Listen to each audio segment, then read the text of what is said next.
بشر بن حکم نے بیان کیا، کہا کہ ہم سے سفیان بن عینہ نے بیان کیا، کہا کہ ہم سے اسحاق بن عبداللہ بن ابی طلحہ نے بیان کیا کہ انہوں نے انس بن مالک رضی اللہ عنہ سے سنا۔ آپ نے بتلایا کہ ابو طلحہ رضی اللہ عنہ کا ایک بچہ بیمار ہو گیا۔ انہوں نے کہا اس کا انتقال بھی ہو گیا۔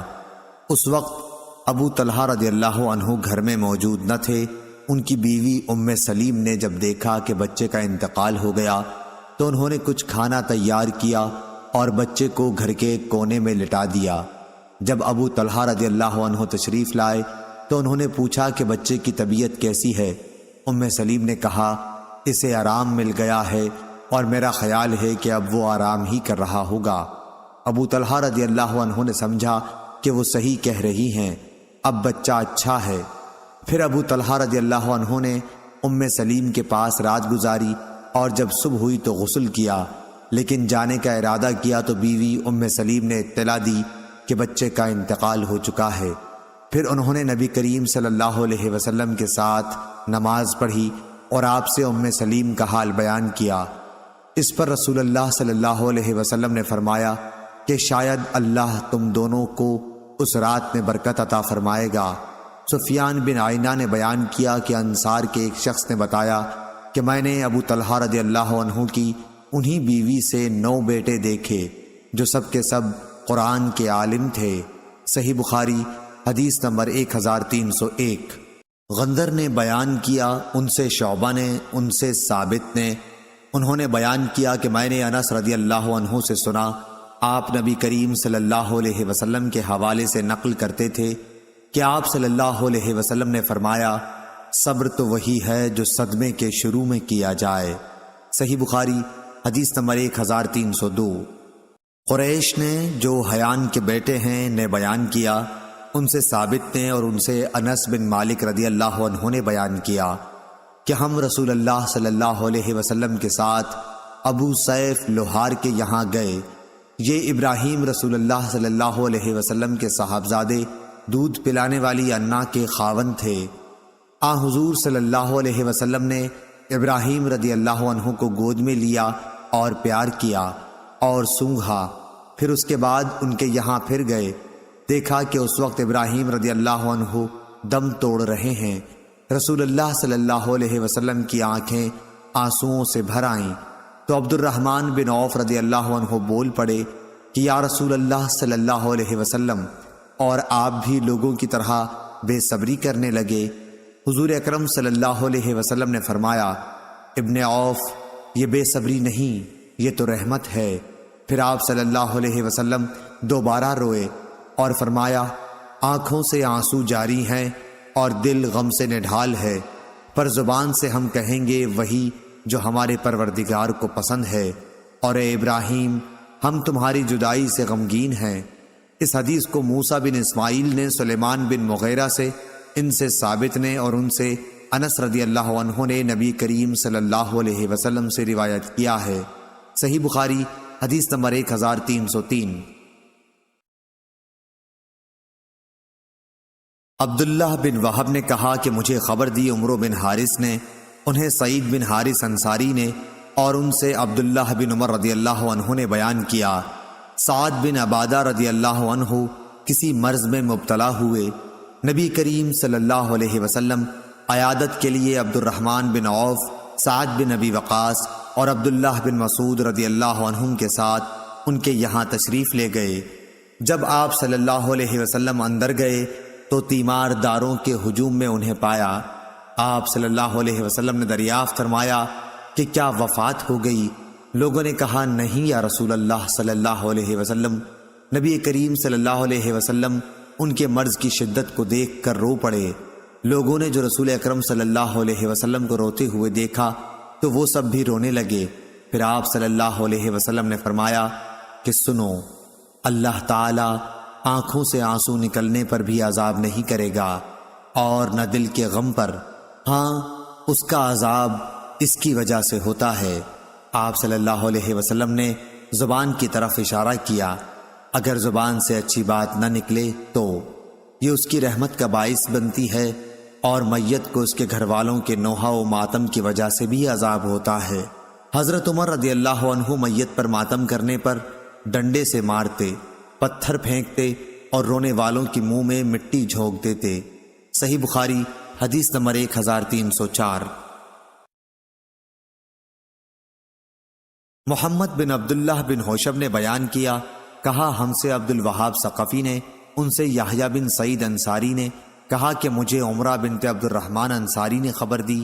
انہوں نے بیان کیا کہ میں نے حضرت عائشہ رضی اللہ عنہا سے سنا، آپ نے فرمایا کہ جب زید بن حارثہ، جعفر بن ابی طالب اور عبداللہ بن رواحہ رضی اللہ عنہم کی شہادت کی خبر آئی تو حضور اکرم صلی اللہ علیہ وسلم اس طرح بیٹھے کہ غم کے آثار آپ کے چہرے پر نمایاں تھے۔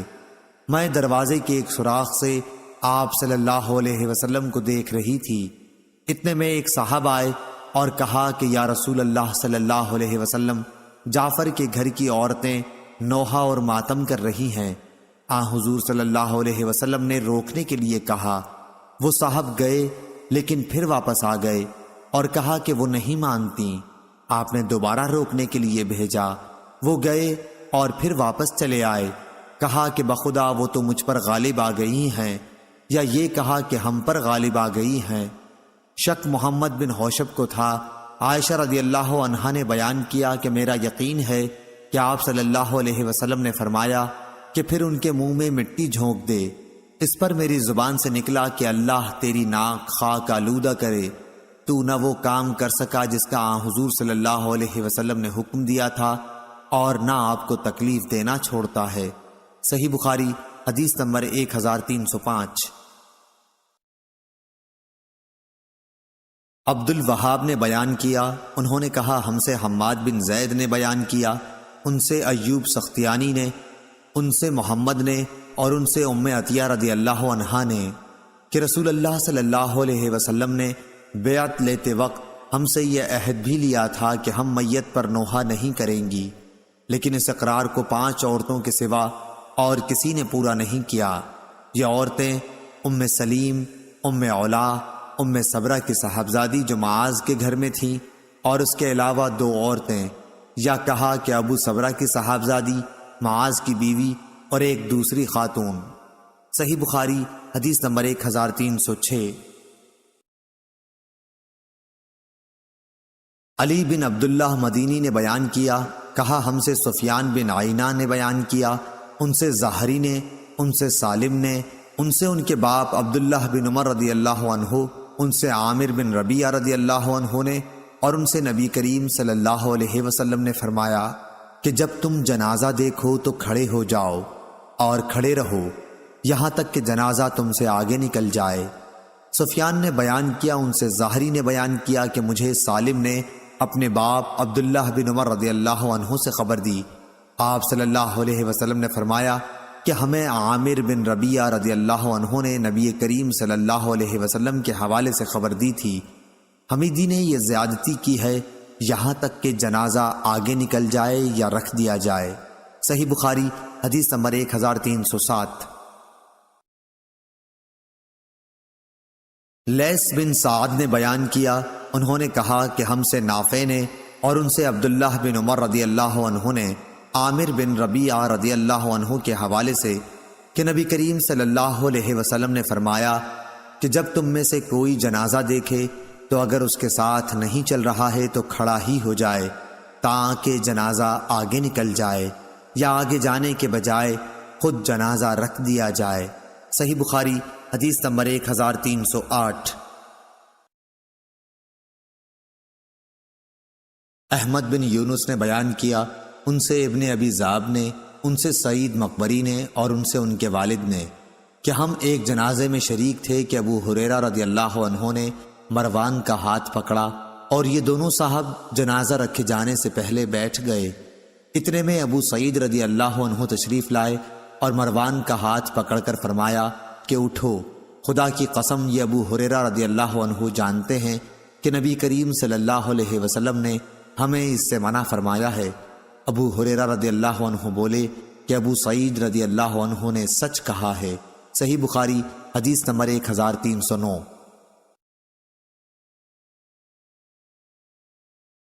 ہشام دستوائی نے بیان کیا، ان سے یحییٰ بن ابی کثیر نے، ان سے ابو سلمہ اور ان سے ابو سعید خدری رضی اللہ عنہ نے کہ نبی کریم صلی اللہ علیہ وسلم نے فرمایا کہ جب تم لوگ جنازہ دیکھو تو کھڑے ہو جاؤ، اور جو شخص جنازے کے ساتھ چل رہا ہو وہ اس وقت تک نہ بیٹھے جب تک جنازہ رکھ نہ دیا جائے۔ صحیح بخاری حدیث نمبر 1310۔ یحییٰ بن ابی کثیر نے بیان کیا، ان سے عبید اللہ بن مقسم نے اور ان سے جابر بن عبداللہ رضی اللہ عنہ نے کہ ہمارے سامنے سے ایک جنازہ گزرا تو نبی کریم صلی اللہ علیہ وسلم کھڑے ہوئے اور ہم بھی کھڑے ہو گئے۔ پھر ہم نے کہا کہ یا رسول اللہ صلی اللہ علیہ وسلم، یہ تو یہودی کا جنازہ تھا۔ آپ نے فرمایا کہ جب تم لوگ جنازہ دیکھو تو کھڑے ہو جایا کرو۔ صحیح بخاری حدیث نمبر 1311۔ عمرو بن مرہ نے بیان کیا کہ میں نے عبد الرحمن بن ابی لیلہ سے سنا، انہوں نے کہا کہ سہل بن حنیف اور قیس بن سعد رضی اللہ عنہ قادسیہ میں کسی جگہ بیٹھے ہوئے تھے، اتنے میں کچھ لوگ ادھر سے ایک جنازہ لے کر گزرے تو یہ دونوں بزرگ کھڑے ہو گئے۔ عرض کیا گیا کہ جنازہ تو زمیوں کا ہے جو کافر ہیں۔ اس پر انہوں نے فرمایا کہ نبی کریم صلی اللہ علیہ وسلم کے پاس سے اسی طرح سے ایک جنازہ گزرا تھا، آپ صلی اللہ علیہ وسلم اس کے لیے کھڑے ہو گئے۔ پھر آپ صلی اللہ علیہ وسلم سے کہا گیا کہ یہ تو یہودی کا جنازہ تھا، آپ نے فرمایا کہ یہودی کی جان نہیں ہے۔ صحیح بخاری حدیث نمبر 1312۔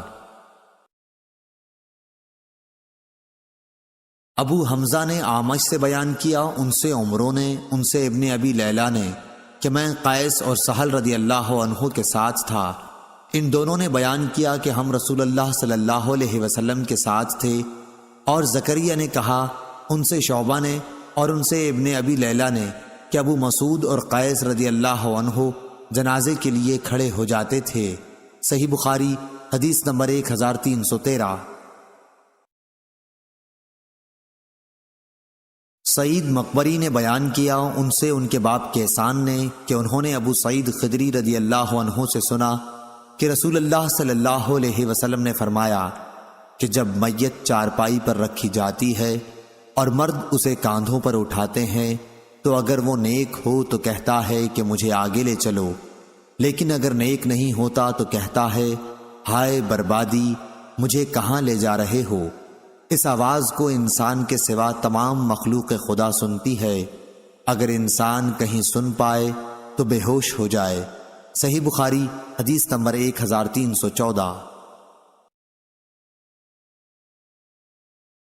سفیان نے بیان کیا، انہوں نے کہا کہ ہم نے زہری سے سن کر یہ حدیث یاد کی، انہوں نے سعید بن مسیب سے اور انہوں نے ابو ہریرہ رضی اللہ عنہ سے کہ نبی کریم صلی اللہ علیہ وسلم نے فرمایا کہ جنازہ لے کر جلد چلا کرو، کیونکہ اگر وہ نیک ہے تو تم اس کو بھلائی کی طرف نزدیک کر رہے ہو، اور اگر اس کے سوا ہے تو ایک شر ہے جسے تم اپنی گردنوں سے اتارتے ہو۔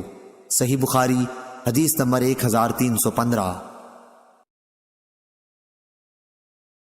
سعید مقبری نے بیان کیا، ان سے ان کے والد کیسان نے اور انہوں نے ابو سعید خدری رضی اللہ عنہ سے سنا، آپ نے کہا کہ نبی کریم صلی اللہ علیہ وسلم فرمایا کرتے تھے کہ جب میت چارپائی پر رکھی جاتی ہے اور لوگ اسے کاندھوں پر اٹھاتے ہیں، اس وقت اگر وہ مرنے والا نیک ہوتا ہے تو کہتا ہے کہ مجھے جلد آگے بڑھائے چلو، لیکن اگر نیک نہیں ہوتا تو کہتا ہے کہ ہائے بربادی، مجھے کہاں لیے جا رہے ہو۔ اس کی آواز انسان کے سوا ہر مخلوق خدا سنتی ہے، کہیں اگر انسان سن پائے تو بے ہوش ہو جائے۔ صحیح بخاری حدیث نمبر 1316۔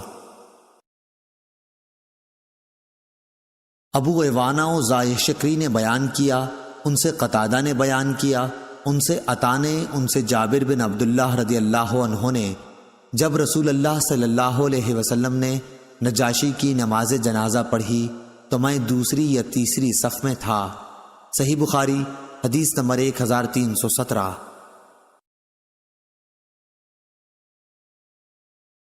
یزید بن زری نے بیان کیا، انہوں نے کہا کہ ہم سے معمر نے، ان سے زہری نے، ان سے سعید نے، اور ان سے ابو ہریرہ رضی اللہ عنہ نے کہ نبی کریم صلی اللہ علیہ وسلم نے اپنے اصحاب کو نجاشی کی وفات کی خبر سنائی۔ پھر آپ صلی اللہ علیہ وسلم آگے بڑھ گئے اور لوگوں نے آپ کے پیچھے صفیں بنا لیں۔ پھر آپ صلی اللہ علیہ وسلم نے 4 مرتبہ تکبیر کہی۔ صحیح بخاری حدیث نمبر 1318۔ شعبی نے بیان کیا کہ مجھے نبی کریم صلی اللہ علیہ وسلم کے ایک صحابی نے خبر دی کہ حضور صلی اللہ علیہ وسلم ایک قبر پر آئے جو اور قبروں سے الگ تھلگ تھی۔ صحابہ نے صف بندی کی اور آپ صلی اللہ علیہ وسلم نے 4 تکبیریں کہیں۔ میں نے پوچھا کہ یہ حدیث آپ سے کس نے بیان کی ہے؟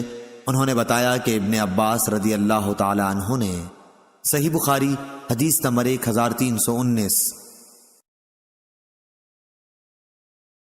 عطا بن نبی رباح نے خبر دی، انہوں نے جابر بن عبداللہ رضی اللہ عنہ سے سنا کہ نبی کریم صلی اللہ علیہ وسلم نے فرمایا کہ آج حبش کے ایک مرد صالح نجاشی حبش کے بادشاہ کا انتقال ہو گیا ہے، آؤ ان کی نماز جنازہ پڑھو۔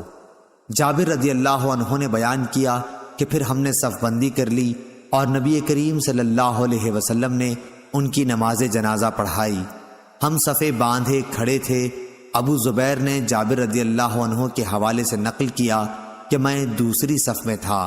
صحیح بخاری حدیث نمبر 1320۔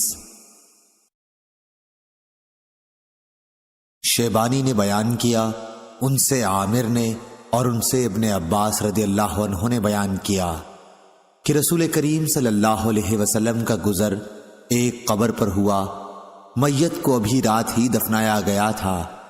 حضور صلی اللہ علیہ وسلم نے دریافت فرمایا کہ دفن کب کیا گیا ہے؟ لوگوں نے کہا کہ گزشتہ رات۔ آپ صلی اللہ علیہ وسلم نے فرمایا کہ مجھے کیوں نہیں اطلاع کرائی؟ لوگوں نے عرض کیا کہ اندھیری رات میں دفن کیا گیا، اس لیے ہم نے آپ کو جگانا مناسب نہ سمجھا۔ پھر آپ صلی اللہ علیہ وسلم کھڑے ہو گئے اور ہم نے آپ کے پیچھے صفیں بنا لی۔ ابن عباس رضی اللہ عنہ نے بیان کیا کہ میں بھی انہی میں تھا، نابالغ تھا لیکن نماز جنازہ میں شرکت کی۔ صحیح بخاری حدیث نمبر 1321۔ شعبی نے بیان کیا کہ مجھے اس صحابی نے خبر دی جو نبی کریم صلی اللہ علیہ وسلم کے ساتھ ایک الگ تھلگ قبر پر سے گزرا۔ وہ کہتا تھا کہ آپ صلی اللہ علیہ وسلم نے ہماری امامت کی اور ہم نے آپ کے پیچھے صفیں بنا لیں۔ ہم نے پوچھا کہ ابو عمرو یہ شعبی کی کنیت ہے، یہ آپ سے بیان کرنے والے کون صحابی ہیں؟ فرمایا کہ عبداللہ بن عباس رضی اللہ عنہ۔ صحیح بخاری حدیث نمبر 1322۔ جریر بن حازم نے بیان کیا، کہا کہ میں نے نافع سے سنا، آپ نے بیان کیا کہ ابن عمر رضی اللہ عنہ نے بیان کیا کہ ابو ہریرہ رضی اللہ عنہ نے بیان کیا کہ جو دفن تک جنازے کے ساتھ رہے اسے ایک قرات کا ثواب ملے گا۔ ابن عمر رضی اللہ عنہ نے فرمایا کہ ابو ہریرہ احادیث بہت زیادہ بیان کرتے ہیں۔ صحیح بخاری حدیث نمبر 1323۔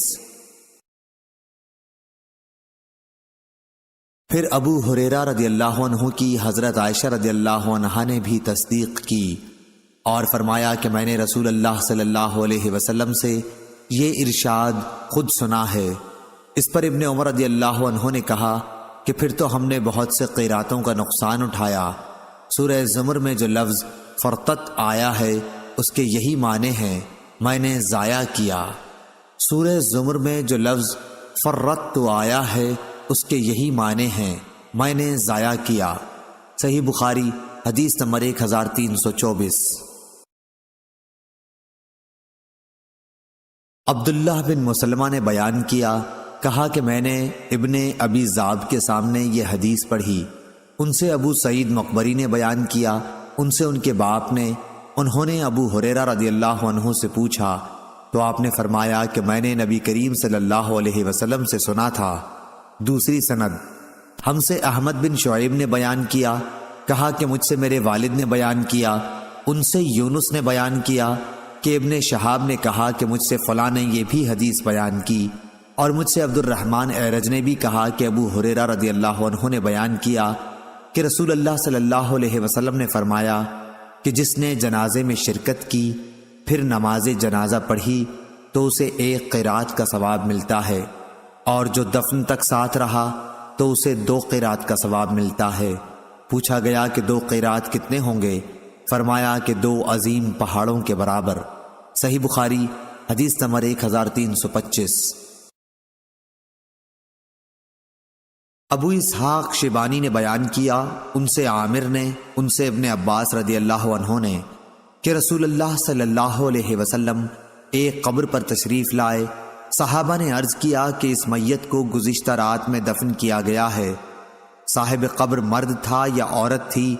ابن عباس رضی اللہ عنہ نے کہا کہ پھر ہم نے آپ صلی اللہ علیہ وسلم کے پیچھے صف بندی کی اور آپ صلی اللہ علیہ وسلم نے نماز جنازہ پڑھائی۔ صحیح بخاری حدیث نمبر 1326۔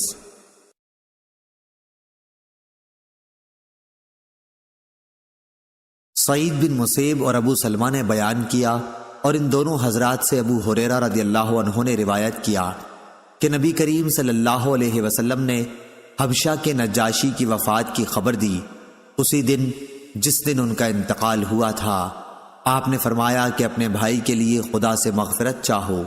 صحیح بخاری حدیث نمبر 1327۔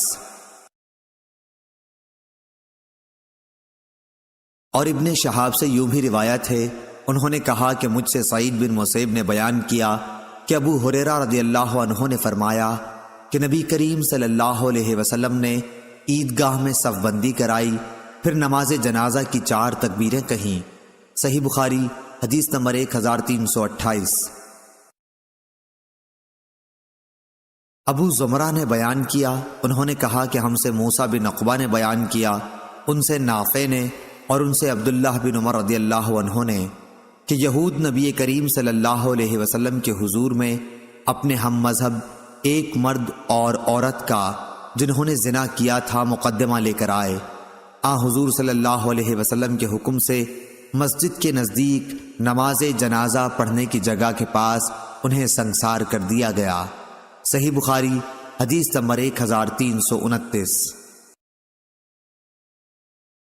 عبید اللہ بن موسیٰ نے بیان کیا، ان سے شیبانی نے، ان سے ہلال و زان نے، ان سے عروہ نے اور ان سے عائشہ رضی اللہ عنہا نے کہ نبی کریم صلی اللہ علیہ وسلم نے اپنے مرض وفات میں فرمایا کہ یہود اور نصارہ پر اللہ کی لعنت ہو کہ انہوں نے اپنے انبیاء کی قبروں کو مساجد بنا لیا۔ حضرت عائشہ نے کہا کہ اگر ایسا ڈر نہ ہوتا تو آپ کی قبر کھلی رہتی اور حجرے میں نہ ہوتی، کیونکہ مجھے ڈر اس کا ہے کہ کہیں آپ کی قبر بھی مسجد نہ بنا لی جائے۔ صحیح بخاری حدیث نمبر 1330۔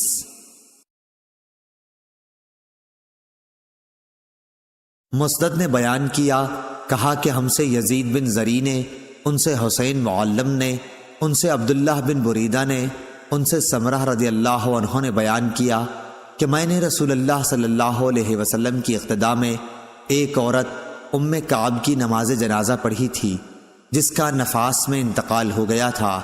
رسول اللہ صلی اللہ علیہ وسلم اس کی کمر کے مقابل کھڑے ہوئے۔ صحیح بخاری حدیث نمبر 1331۔ حسین نے بیان کیا اور ان سے ابن بریدہ نے کہ ہم سے سمرہ بن جندب رضی اللہ عنہ نے بیان کیا کہ میں نے نبی کریم صلی اللہ علیہ وسلم کے پیچھے ایک عورت کی نماز جنازہ پڑھی تھی جس کا زچگی کی حالت میں انتقال ہو گیا تھا، آپ اس کے بیچ میں کھڑے ہوئے۔ صحیح بخاری حدیث نمبر 1332۔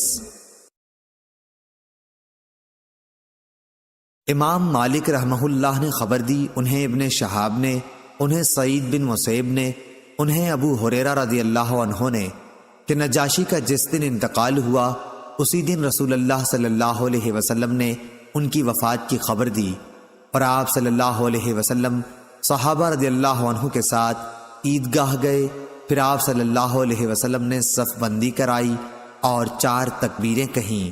صحیح بخاری حدیث نمبر 1333۔ سعید بن مینا نے بیان کیا اور ان سے جابر بن رضی اللہ عنہ نے کہ نبی کریم صلی اللہ علیہ وسلم نے اصحمہ نجاشی کی نماز جنازہ پڑھائی تو 4 تکبیریں کہیں۔ یزید بن ہارون واسطی اور عبد الصمد نے سلیم سے اصحمہ نام نقل کیا ہے اور عبد الصمد نے اس کی متابعت کی ہے۔ صحیح بخاری حدیث نمبر 1334۔ شعبہ نے بیان کیا، ان سے سعد بن ابراہیم نے اور ان سے طلحہ نے کہا کہ میں نے ابن عباس رضی اللہ عنہ کی اقتداء میں نماز جنازہ پڑھی۔ دوسری سند، ہم سے محمد بن کثیر نے بیان کیا، کہا کہ ہمیں سفیان سوری نے خبر دی، انہیں سعد بن ابراہیم نے، انہیں طلحہ بن عبداللہ بن عوف نے، انہوں نے بتلایا کہ میں نے ابن عباس رضی اللہ عنہ کے پیچھے نماز جنازہ پڑھی تو آپ نے سورہ فاتحہ ذرا پکار کر پڑھی، پھر فرمایا کہ تمہیں معلوم ہونا چاہیے کہ یہی طریقہ نبوی ہے۔ صحیح بخاری حدیث نمبر 1335۔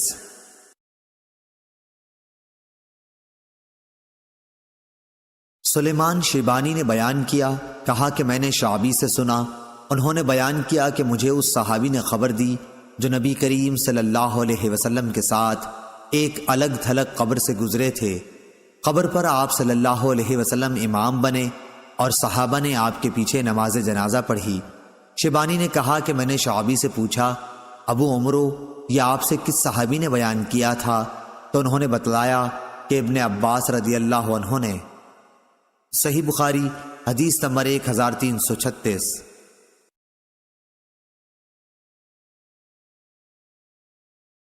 ثابت نے بیان کیا، ان سے ابو رافع نے اور ان سے ابو ہریرہ رضی اللہ عنہ نے کہ کالے رنگ کا ایک مرد یا ایک کالی عورت مسجد کی خدمت کیا کرتی تھی، ان کی وفات ہو گئی، لیکن نبی کریم صلی اللہ علیہ وسلم کو ان کی وفات کی خبر کسی نے نہیں دی۔ ایک دن آپ نے خود یاد فرمایا کہ وہ شخص دکھائی نہیں دیتا۔ صحابہ رضی اللہ عنہ نے کہا، یا رسول اللہ صلی اللہ علیہ وسلم، ان کا تو انتقال ہو گیا۔ آپ صلی اللہ علیہ وسلم نے فرمایا کہ پھر تم نے مجھے خبر کیوں نہیں دی؟ صحابہ نے عرض کیا کہ یہ وجوہ تھیں، اس لیے آپ کو تکلیف نہیں دی گئی۔ گویا لوگوں نے ان کو حقیر جان کر قابل توجہ نہیں سمجھا، لیکن آپ نے فرمایا کہ چلو مجھے ان کی قبر بتا دو۔ چنانچہ آپ صلی اللہ علیہ وسلم اس کی قبر پر تشریف لائے اور اس پر نماز جنازہ پڑھی۔ صحیح بخاری حدیث نمبر 1337۔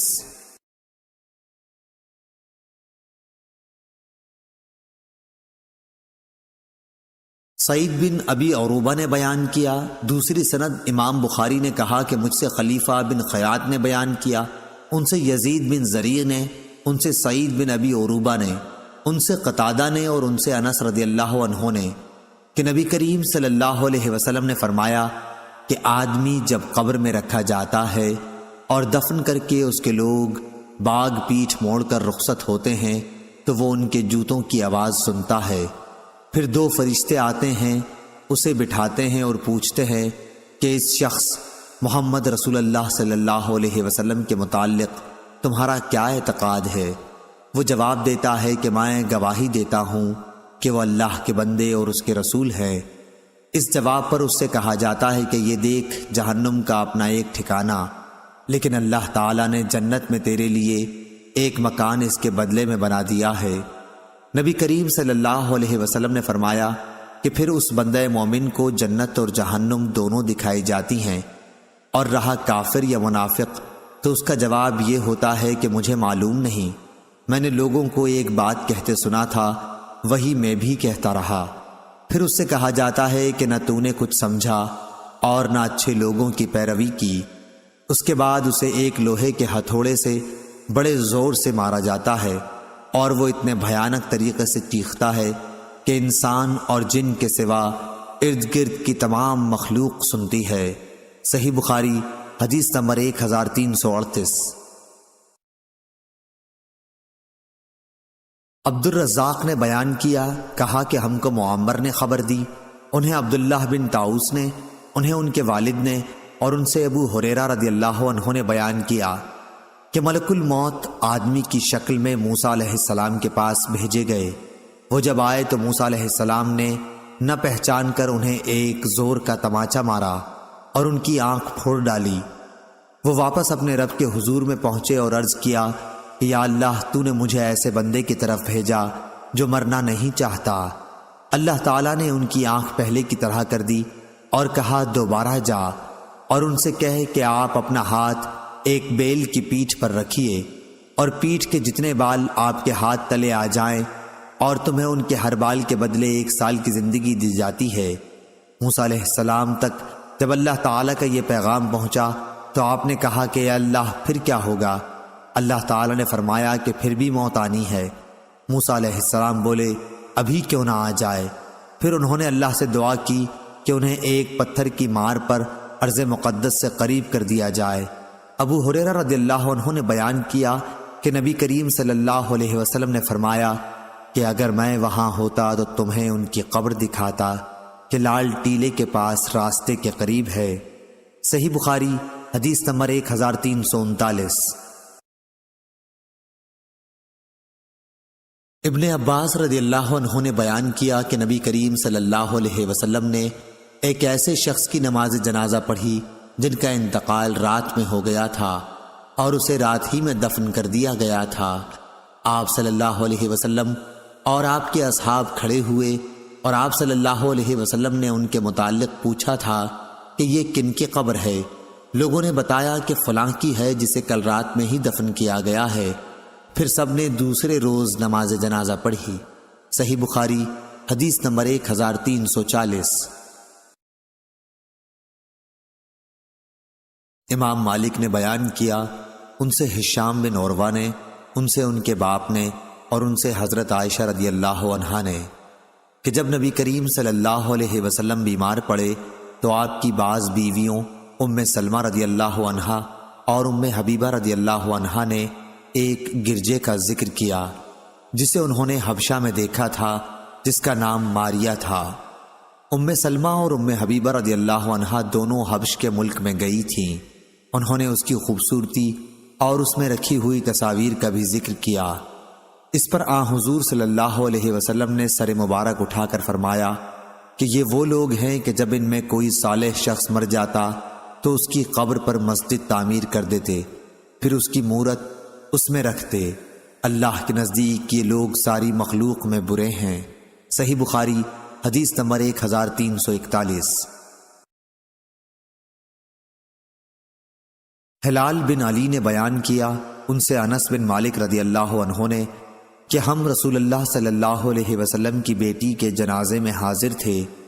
حضور صلی اللہ علیہ وسلم قبر پر بیٹھے ہوئے تھے۔ میں نے دیکھا کہ آپ صلی اللہ علیہ وسلم کی آنکھوں سے آنسو جاری تھے۔ آپ نے پوچھا کہ کیا ایسا آدمی بھی کوئی یہاں ہے جو آج رات کو عورت کے پاس نہ گیا ہو؟ اس پر ابو طلحہ رضی اللہ عنہ بولے کہ میں حاضر ہوں۔ حضور اکرم نے فرمایا کہ پھر تم قبر میں اتر جاؤ۔ انس رضی اللہ عنہ نے کہا کہ وہ اتر گئے اور میت کو دفن کیا۔ عبداللہ بن مبارک نے بیان کیا کہ فلیح نے کہا کہ میرا خیال ہے کہ لم یقارف کا معنی یہ ہے کہ جس نے گناہ نہ کیا ہو۔ امام بخاری رحمہ اللہ نے کہا کہ سورہ نساء میں جو لیقترفوا آیا ہے اس کا معنی یہی ہے تاکہ گناہ کریں۔ صحیح بخاری حدیث نمبر 1342۔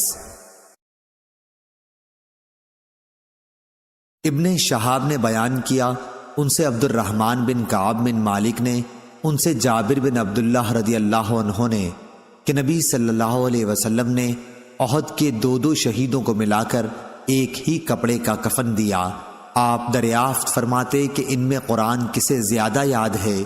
کسی ایک کی طرف اشارے سے بتایا جاتا تو آپ بغلی قبر میں اسی کو آگے کرتے اور فرماتے کہ میں قیامت میں ان کے حق میں شہادت دوں گا۔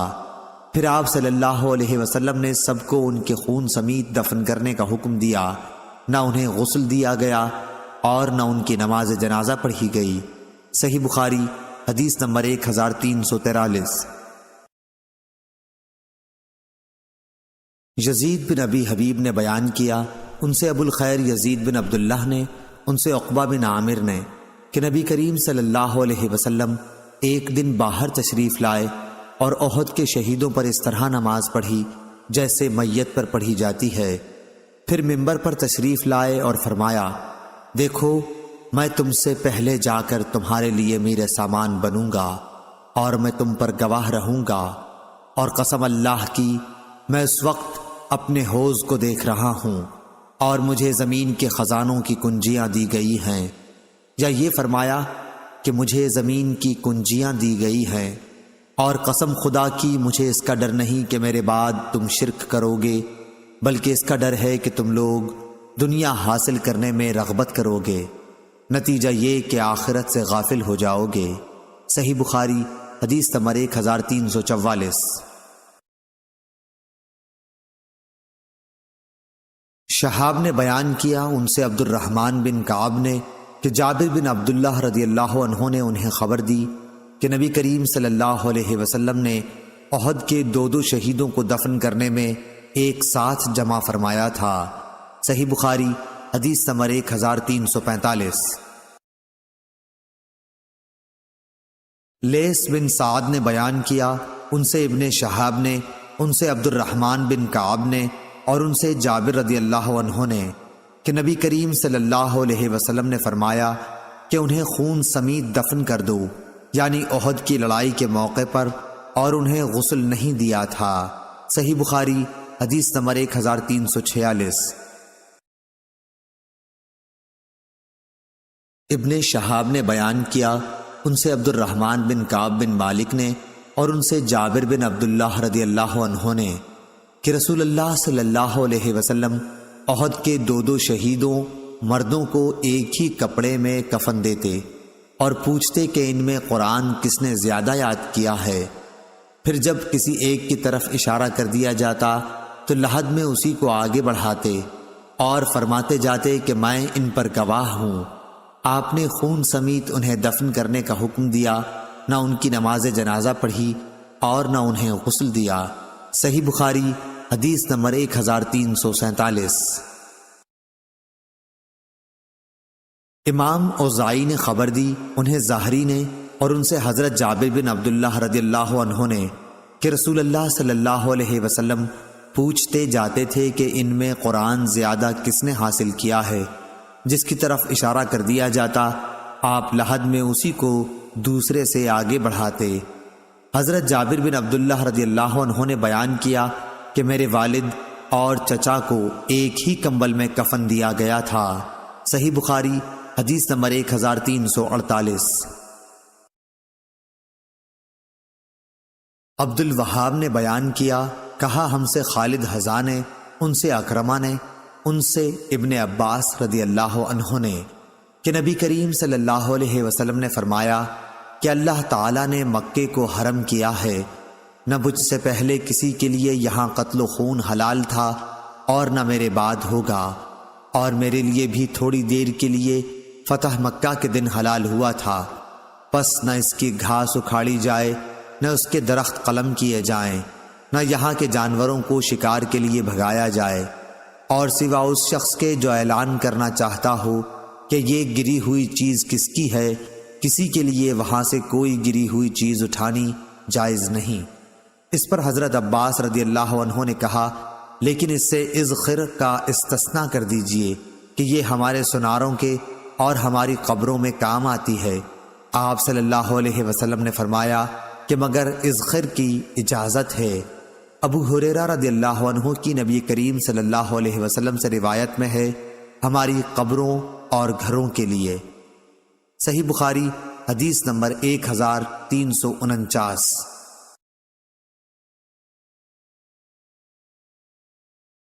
سفیان نے بیان کیا عمروں نے کہا کہ میں نے جابر بن عبداللہ رضی اللہ عنہ سے سنا، انہوں نے کہا کہ رسول اللہ صلی اللہ علیہ وآلہ وسلم تشریف لائے تو عبداللہ بن ابی منافق کو اس کی قبر میں ڈالا جا چکا تھا، لیکن آپ صلی اللہ علیہ وسلم کے ارشاد پر اسے قبر سے نکال لیا گیا۔ پھر آپ صلی اللہ علیہ وسلم نے اسے اپنے گھٹنوں پر رکھ کر لعاب دہن اس کے منہ میں ڈالا اور اپنا کرتا اسے پہنایا۔ اب اللہ ہی بہتر جانتا ہے، غالباً مرنے کے بعد ایک منافق کے ساتھ اس احسان کی وجہ یہ تھی کہ انہوں نے حضرت عباس رضی اللہ عنہ کو ایک قمیص پہنائی تھی۔ غزوہ بدر میں جب حضرت عباس رضی اللہ عنہ مسلمانوں کے قیدی بن کر آئے تھے، سفیان نے بیان کیا کہ ابو ہارون موسیٰ بن نبی عیسیٰ کہتے تھے کہ رسول اللہ صلی اللہ علیہ وسلم کے استعمال میں 2 کرتے تھے۔ عبداللہ کے لڑکے جو مومن مخلص تھے رضی اللہ عنہ نے کہا کہ یا رسول اللہ صلی اللہ علیہ وسلم، میرے والد کو آپ وہ قمیض پہنا دیجئے جو آپ کے جسد اطہر کے قریب رہتی ہے۔ سفیان نے کہا لوگ سمجھتے ہیں کہ حضرت صلی اللہ علیہ وسلم نے اپنا کرتا اس کے کرتے کے بدل پہنا دیا جو اس نے حضرت عباس رضی اللہ عنہ کو پہنایا تھا۔ صحیح بخاری حدیث نمبر 1350۔ حسین معلم نے بیان کیا، ان سے عطا بن ابی رباح نے، ان سے جابر رضی اللہ عنہ نے بیان کیا کہ جب جنگ احد کا وقت قریب آ گیا تو مجھے میرے باپ عبداللہ نے رات کو بلا کر کہا، مجھے ایسا دکھائی دیتا ہے کہ نبی کریم صلی اللہ علیہ وسلم کے اصحاب میں سب سے پہلا مقتول میں ہی ہوں گا، اور دیکھو نبی کریم صلی اللہ علیہ وسلم کے سوا کوئی مجھے اپنے عزیزوں اور وارثوں میں تم سے زیادہ عزیز نہیں ہے۔ میں مقروض ہوں، اس لیے تم میرا قرض ادا کر دینا اور اپنی 9 بہنوں سے اچھا سلوک کرنا۔ چنانچہ صبح ہوئی تو سب سے پہلے میرے والد ہی شہید ہوئے۔ قبر میں آپ کے ساتھ میں نے ایک دوسرے شخص کو بھی دفن کیا تھا، پر میرا دل نہیں مانا کہ انہیں دوسرے صاحب کے ساتھ یوں ہی قبر میں رہنے دوں۔ چنانچہ 6 مہینے کے بعد میں نے ان کی لاش کو قبر سے نکالا، دیکھا تو صرف کان تھوڑا سا گلنے کے سوا باقی سارا جسم اسی طرح تھا جیسے دفن کیا گیا تھا۔ صحیح بخاری حدیث نمبر 1351۔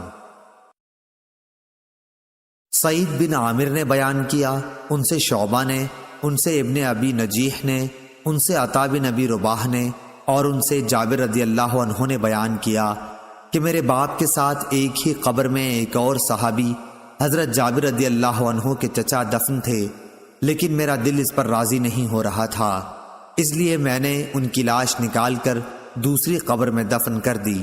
صحیح بخاری حدیث نمبر 1352۔ جابر بن عبداللہ انصاری رضی اللہ عنہ نے بیان کیا کہ احد کے شہداء کو حضرت صلی اللہ علیہ وسلم ایک کفن میں 2 کو ایک ساتھ کر کے پوچھتے کہ قرآن کس کو زیادہ یاد تھا، پھر جب ایک طرف اشارہ کر دیا جاتا تو بغلی قبر میں اسے آگے کر دیا جاتا، پھر آپ فرماتے کہ میں قیامت کو ان کے ایمان پر گواہ بنوں گا۔ آپ صلی اللہ علیہ وسلم نے انہیں بغیر غسل دیے خون سمیت دفن کرنے کا حکم دیا تھا۔ صحیح بخاری حدیث نمبر 1353۔ سالم بن عبداللہ نے خبر دی کہ انہیں ابن عمر رضی اللہ عنہ نے خبر دی کہ عمر رضی اللہ عنہ رسول اللہ صلی اللہ علیہ وسلم کے ساتھ کچھ دوسرے اصحاب کی معیت میں ابن سیاد کے پاس گئے۔ آپ کو وہ بنو مغالہ کے مکانوں کے پاس بچوں کے ساتھ کھیلتا ہوا ملا۔ ان دنوں ابن سیاد جوانی کے قریب تھا، اسے حضور صلی اللہ علیہ وسلم کے آنے کی کوئی خبر ہی نہیں ہوئی، لیکن آپ صلی اللہ علیہ وسلم نے اس پر اپنا ہاتھ رکھا تو اسے معلوم ہوا۔ پھر آپ صلی اللہ علیہ وسلم نے فرمایا، اے ابن سیاد، کیا تم گواہی دیتے ہو کہ میں اللہ کا رسول ہوں؟ ابن سیاد رسول اللہ صلی اللہ علیہ وسلم کی طرف دیکھ کر بولا، ہاں میں گواہی دیتا ہوں کہ آپ ان پڑھوں کے رسول ہیں۔ پھر اس نے نبی کریم صلی اللہ علیہ وسلم سے دریافت کیا، کیا آپ اس کی گواہی دیتے ہیں کہ میں بھی اللہ کا رسول ہوں؟ یہ بات سن کر رسول اللہ صلی اللہ علیہ وسلم نے اسے چھوڑ دیا اور فرمایا، میں اللہ اور اس کے پیغمبروں پر ایمان لایا۔ پھر آپ صلی اللہ علیہ وسلم نے اس سے پوچھا کہ تجھے کیا دکھائی دیتا ہے؟ ابن سیاد بولا کہ میرے پاس سچی اور جھوٹی دونوں خبریں آتی ہیں۔ نبی کریم صلی اللہ علیہ وسلم نے فرمایا، پھر تو تیرا سب کام گڑبڑ ہو گیا۔ پھر آپ صلی اللہ علیہ وسلم نے اللہ تعالیٰ کے لیے اس سے فرمایا، اچھا میں نے ایک بات دل میں رکھی ہے، وہ بتلا۔ آپ نے سورہ دخان کی ایک آیت کا تصور کیا۔ ابن سیاد نے کہا، وہ دخ ہے۔ آپ صلی اللہ علیہ وسلم نے فرمایا، چل دور ہو، تو اپنی بساط سے آگے کبھی نہ بڑھ سکے گا۔ حضرت عمر رضی اللہ عنہ نے فرمایا، یا رسول اللہ، مجھ کو چھوڑ دیجئے، میں اس کی گردن مار دیتا ہوں۔ آپ صلی اللہ علیہ وسلم نے فرمایا، اگر یہ دجال ہے تو اس پر غالب نہ ہوگا، اور اگر دجال نہیں ہے تو اس کا مار ڈالنا تیرے لیے بہتر نہ ہوگا۔ صحیح بخاری حدیث نمبر 1354۔ سالم نے کہا کہ میں نے عبداللہ بن عمر رضی اللہ عنہ سے سنا، وہ کہتے تھے پھر ایک دن حضرت صلی اللہ علیہ وسلم اور ابی بن کعب رضی اللہ عنہ دونوں مل کر ان کھجور کے درختوں میں گئے جہاں ابن سیاد تھا۔ آپ صلی اللہ علیہ وسلم چاہتے تھے کہ ابن سیاد آپ کو نہ دیکھے، اور اس سے پہلے کہ وہ آپ کو دیکھے آپ صلی اللہ علیہ وسلم غفلت میں اس سے کچھ باتیں سن لیں۔ آخر حضرت صلی اللہ علیہ وسلم نے اس کو دیکھ پایا، وہ ایک چادر اوڑھے پڑا تھا، کچھ گن گن یا پھن پھن کر رہا تھا، لیکن مشکل یہ ہوئی کہ ابن سیاد کی ماں نے دور ہی سے حضرت صلی اللہ علیہ وسلم کو دیکھ پایا۔ آپ صلی اللہ علیہ وسلم کھجور کے تنوں میں چھپ چھپ کر جا رہے تھے۔ اس نے پکار کر ابن سیاد سے کہہ دیا، صاف، یہ نام ابن سیاد کا تھا، دیکھو محمد آن پہنچے۔ یہ سنتے ہی وہ اٹھ کھڑا ہوا۔ حضرت صلی اللہ علیہ وسلم نے فرمایا، کاش اس کی ماں ابن سیاد کو باتیں کرنے دیتی تو وہ اپنا حال کھولتا۔ شعیب نے اپنی روایت میں زمزمہ، فرفصہ اور عقیل نے رمرمہ نقل کیا ہے، اور معمر نے رمزہ کہا ہے۔ صحیح بخاری حدیث نمبر 1355۔ حماد بن زید نے بیان کیا، ان سے ثابت نے، ان سے انس بن مالک رضی اللہ عنہ نے بیان کیا کہ ایک یہودی لڑکا عبد القدوس نبی کریم صلی اللہ علیہ وسلم کی خدمت کیا کرتا تھا۔ ایک دن وہ بیمار ہو گیا۔ آپ صلی اللہ علیہ وسلم اس کا مزاج معلوم کرنے کے لیے تشریف لائے اور اس کے سرہانے بیٹھ گئے اور فرمایا کہ مسلمان ہو جا۔ اس نے اپنے باپ کی طرف دیکھا، باپ وہیں موجود تھا۔ اس نے کہا کہ کیا مذائقہ ہے؟ ابو القاسم صلی اللہ علیہ وسلم جو کچھ کہتے ہیں مان لے۔ چنانچہ وہ بچہ اسلام لے آیا۔ جب حضرت صلی اللہ علیہ وسلم باہر نکلے تو آپ نے فرمایا کہ شکر ہے اللہ پاک کا جس نے اس بچے کو جہنم سے بچا لیا۔ صحیح بخاری حدیث نمبر 1356۔ عبید اللہ بن زیاد نے بیان کیا کہ میں نے عبداللہ بن عباس رضی اللہ عنہ کو یہ کہتے سنا تھا کہ میں اور میری والدہ حضرت صلی اللہ علیہ وسلم کی ہجرت کے بعد مکے میں کمزور مسلمانوں میں سے تھیں، میں بچوں میں اور میری والدہ عورتوں میں۔ صحیح بخاری حدیث نمبر 1357۔ شعیب نے خبر دی، انہوں نے بیان کیا کہ ابن شہاب ہر اس بچے کی جو وفات پا گیا ہو نماز جنازہ پڑھتے تھے، اگرچہ وہ حرام ہی کا بچہ کیوں نہ ہو، کیونکہ اس کی پیدائش اسلام کی فطرت پر ہوئی، یعنی اس صورت میں جبکہ اس کے والدین مسلمان ہونے کے دعوے دار ہوں۔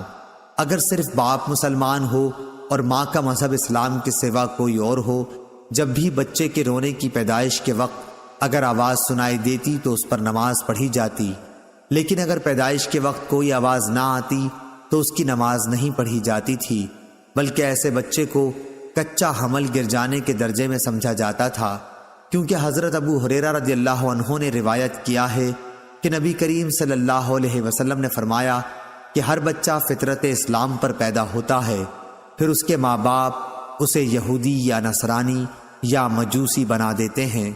جس طرح تم دیکھتے ہو کہ جانور صحیح سالم بچہ جنتا ہے، کیا تم نے کوئی کان کٹا ہوا بچہ بھی دیکھا ہے؟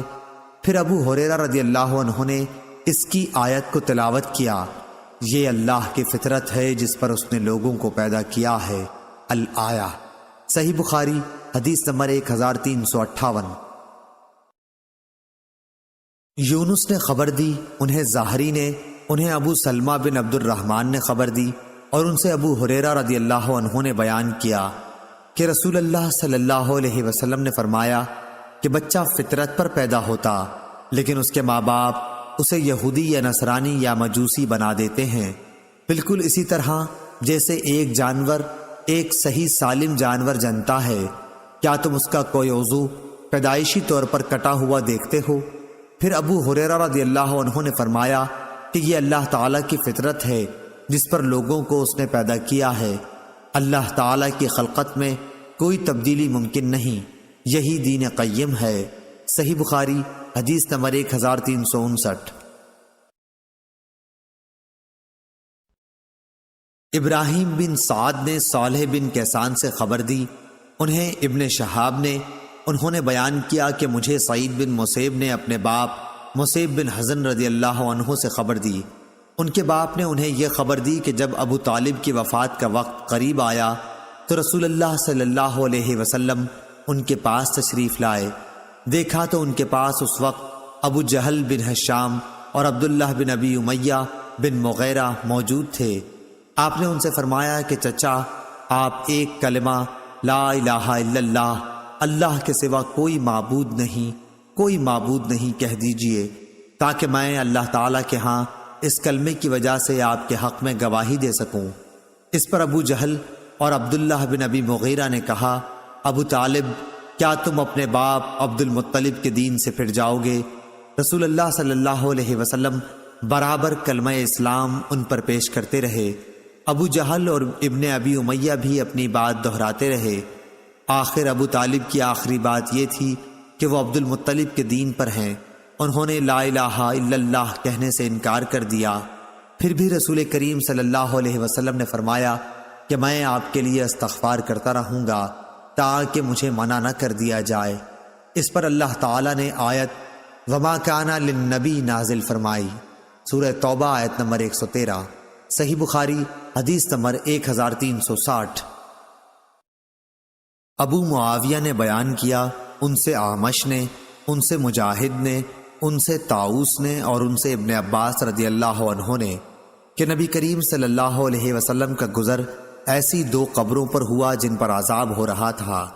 آپ صلی اللہ علیہ وسلم نے فرمایا کہ ان پر عذاب کسی بہت بڑی بات پر نہیں ہو رہا، صرف یہ کہ ان میں ایک شخص پیشاب سے نہیں بچتا تھا اور دوسرا شخص چغل خوری کیا کرتا تھا۔ پھر آپ صلی اللہ علیہ وسلم نے کھجور کی ایک ہری ڈالی لی اور اس کے 2 ٹکڑے کر کے دونوں قبر پر ایک ایک ٹکڑا گاڑ دیا۔ لوگوں نے پوچھا کہ یا رسول اللہ صلی اللہ علیہ وسلم، آپ نے ایسا کیوں کیا ہے؟ آپ نے فرمایا کہ شاید اس وقت تک کے لیے ان پر عذاب کچھ ہلکا ہو جائے جب تک یہ خشک نہ ہوں۔ صحیح بخاری حدیث نمبر 1361۔ حضرت علی رضی اللہ عنہ نے بیان کیا، کہا کہ ہم بقیع غرقد میں ایک جنازے کے ساتھ تھے۔ اتنے میں رسول اللہ صلی اللہ علیہ وسلم تشریف لائے اور بیٹھ گئے۔ ہم بھی آپ کے ارد گرد بیٹھ گئے۔ آپ کے پاس ایک چھڑی تھی جس سے آپ زمین کریدنے لگے۔ پھر آپ صلی اللہ علیہ وسلم نے فرمایا کہ تم میں سے کوئی ایسا نہیں یا کوئی جان ایسی نہیں جس کا ٹھکانہ جنت اور دوزخ دونوں جگہ نہ لکھا گیا ہو، اور یہ بھی کہ وہ نیک بخت ہوگی یا بدبخت۔ اس پر ایک صحابی نے عرض کیا، یا رسول اللہ صلی اللہ علیہ وسلم، پھر کیوں نہ ہم اپنی تقدیر پر بھروسہ کر لیں اور عمل چھوڑ دیں، کیونکہ جس کا نام نیک دفتر میں لکھا ہے وہ ضرور نیک کام کی طرف رجوع ہوگا، اور جس کا نام بدبختوں میں لکھا ہے وہ ضرور بدی کی طرف جائے گا۔ حضور اکرم صلی اللہ علیہ وسلم نے فرمایا کہ بات یہ ہے کہ جن کا نام نیک بختوں میں ہے ان کو اچھے کام کرنے میں ہی آسانی معلوم ہوتی ہے، اور بدبختوں کو برے کاموں میں آسانی نظر آتی ہے۔ پھر آپ صلی اللہ علیہ وسلم نے اس آیت کی تلاوت کی، فَأَمَّا مَنْ أَعْطَى وَاتَّقَى، صحیح بخاری حدیث نمبر 1362۔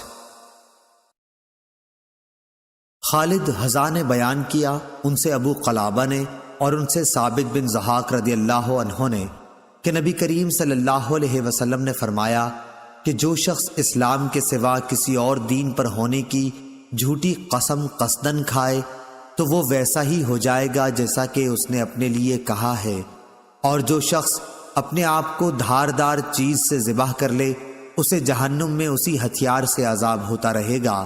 صحیح بخاری حدیث نمبر 1363۔ امام حسن بصری نے کہا کہ ہم سے جندب بن عبداللہ بجلی رضی اللہ عنہ نے اسی بصرے کی مسجد میں حدیث بیان کی تھی۔ نہ ہم اس حدیث کو بھولے اور نہ یہ ڈر ہے کہ جندب رضی اللہ عنہ نے رسول اللہ صلی اللہ علیہ وسلم پر جھوٹ باندھا ہوگا۔ آپ نے فرمایا کہ ایک شخص کو زخم لگا، اس نے زخم کی تکلیف کی وجہ سے خود کو مار ڈالا۔ اس پر اللہ تعالیٰ نے فرمایا کہ میرے بندے نے جان نکالنے میں مجھ پر جلدی کی، اس کی سزا میں جنت حرام کرتا ہوں۔ صحیح بخاری حدیث نمبر 1364۔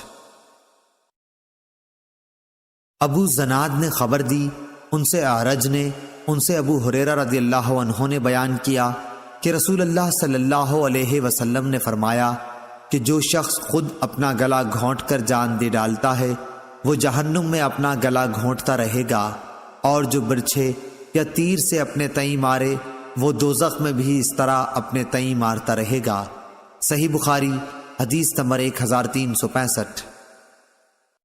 لیث بن سعد نے بیان کیا، ان سے عقیل نے، ان سے ابن شہاب نے، ان سے عبید اللہ بن عبداللہ نے، ان سے ابن عباس نے اور ان سے عمر بن خطاب رضی اللہ عنہ نے فرمایا کہ جب عبداللہ بن ابی ابن سلول مرا تو رسول اللہ صلی اللہ علیہ وسلم سے اس پر نماز جنازہ کے لیے کہا گیا۔ نبی کریم صلی اللہ علیہ وسلم جب اس ارادے سے کھڑے ہوئے تو میں نے آپ کی طرف بڑھ کر عرض کیا، یا رسول اللہ صلی اللہ علیہ وسلم، آپ ابن ابی کی نماز جنازہ پڑھاتے ہیں، حالانکہ اس نے فلاں دن فلاں بات کہی تھی، اور فلاں دن فلاں بات میں اس کی کفر کی باتیں گننے لگا، اور فلاں دن فلاں بات میں اس کی کفر کی باتیں گننے لگا۔ لیکن جب رسول اللہ صلی اللہ علیہ وسلم یہ سن کر مسکرا دیے اور فرمایا، عمر اس وقت پیچھے ہٹ جاؤ، لیکن میں بار بار اپنی بات دہراتا رہا تو آپ نے مجھے فرمایا کہ مجھے اللہ کی طرف سے اختیار دے دیا گیا ہے، میں نے نماز پڑھانی پسند کی، اگر مجھے معلوم ہو جائے کہ 70 مرتبہ سے زیادہ مرتبہ اس کے لیے مغفرت مانگنے پر اسے مغفرت مل جائے گی تو اس کے لیے اتنی ہی زیادہ مغفرت مانگوں گا۔ حضرت عمر رضی اللہ عنہ نے بیان کیا کہ حضرت صلی اللہ علیہ وسلم نے اس کی نماز جنازہ پڑھائی، اور واپس ہونے کے تھوڑی دیر بعد آپ پر سورہ برات کی 2 آیتیں نازل ہوئیں۔ کسی بھی منافق کی موت پر اس کی نماز جنازہ آپ ہرگز نہ پڑھائیے، آیت وہم فاسقون تک، اور اس کی قبر پر بھی مت کھڑا ہو۔ ان لوگوں نے اللہ اور اس کے رسول کی باتوں کو نہیں مانا اور مرے بھی تو نافرمان رہ کر۔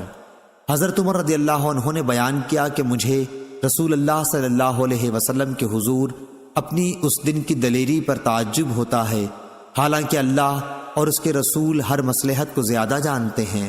صحیح بخاری حدیث نمبر 1366۔ عبدالعزیز بن صہیب نے بیان کیا، کہا کہ میں نے انس بن مالک رضی اللہ عنہ سے سنا، آپ نے فرمایا کہ صحابہ کا گزر ایک جنازے پر ہوا، لوگ اس کی تعریف کرنے لگے کہ کیا اچھا آدمی تھا، تو رسول اللہ صلی اللہ علیہ وسلم نے یہ سن کر فرمایا کہ واجب ہو گئی۔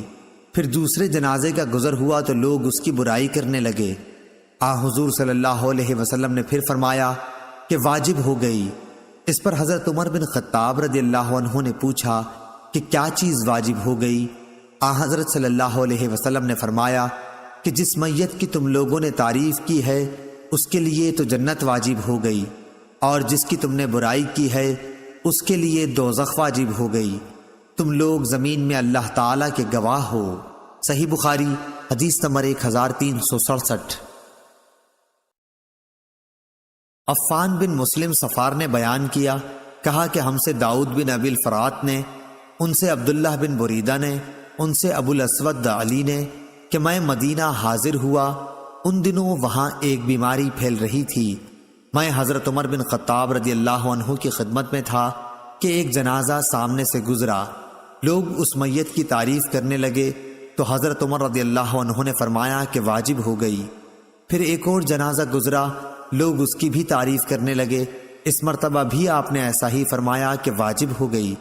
پھر تیسرا جنازہ نکلا، لوگ اس کی برائی کرنے لگے، اور اس مرتبہ بھی آپ نے یہی فرمایا کہ واجب ہو گئی۔ ابو الاسود علی نے بیان کیا کہ میں نے پوچھا کہ امیر المومنین کیا چیز واجب ہو گئی؟ آپ نے فرمایا کہ میں نے اس وقت وہی کہا جو رسول اللہ صلی اللہ علیہ وسلم نے فرمایا کہ جس مسلمان کی اچھائی پر 4 شخص گواہی دے دیں اللہ اسے جنت میں داخل کرے گا۔ ہم نے کہا اور اگر 3 گواہی دیں؟ آپ نے فرمایا کہ 3 پر بھی۔ پھر ہم نے پوچھا اور اگر 2 مسلمان گواہی دیں؟ آپ نے فرمایا کہ 2 پر بھی۔ ہم نے یہ نہیں پوچھا کہ اگر 1 مسلمان گواہی دے تو کیا؟ صحیح بخاری حدیث نمبر 1368۔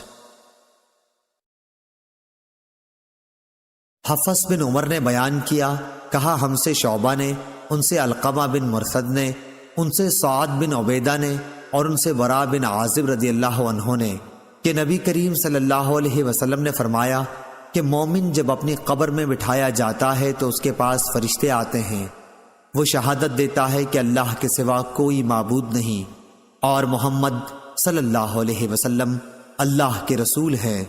تو یہ اللہ کے اس فرمان کی تعبیر ہے جو سورہ ابراہیم میں ہے کہ اللہ ایمان والوں کو دنیا کی زندگی اور آخرت میں ٹھیک بات یعنی توحید پر مضبوط رکھتا ہے۔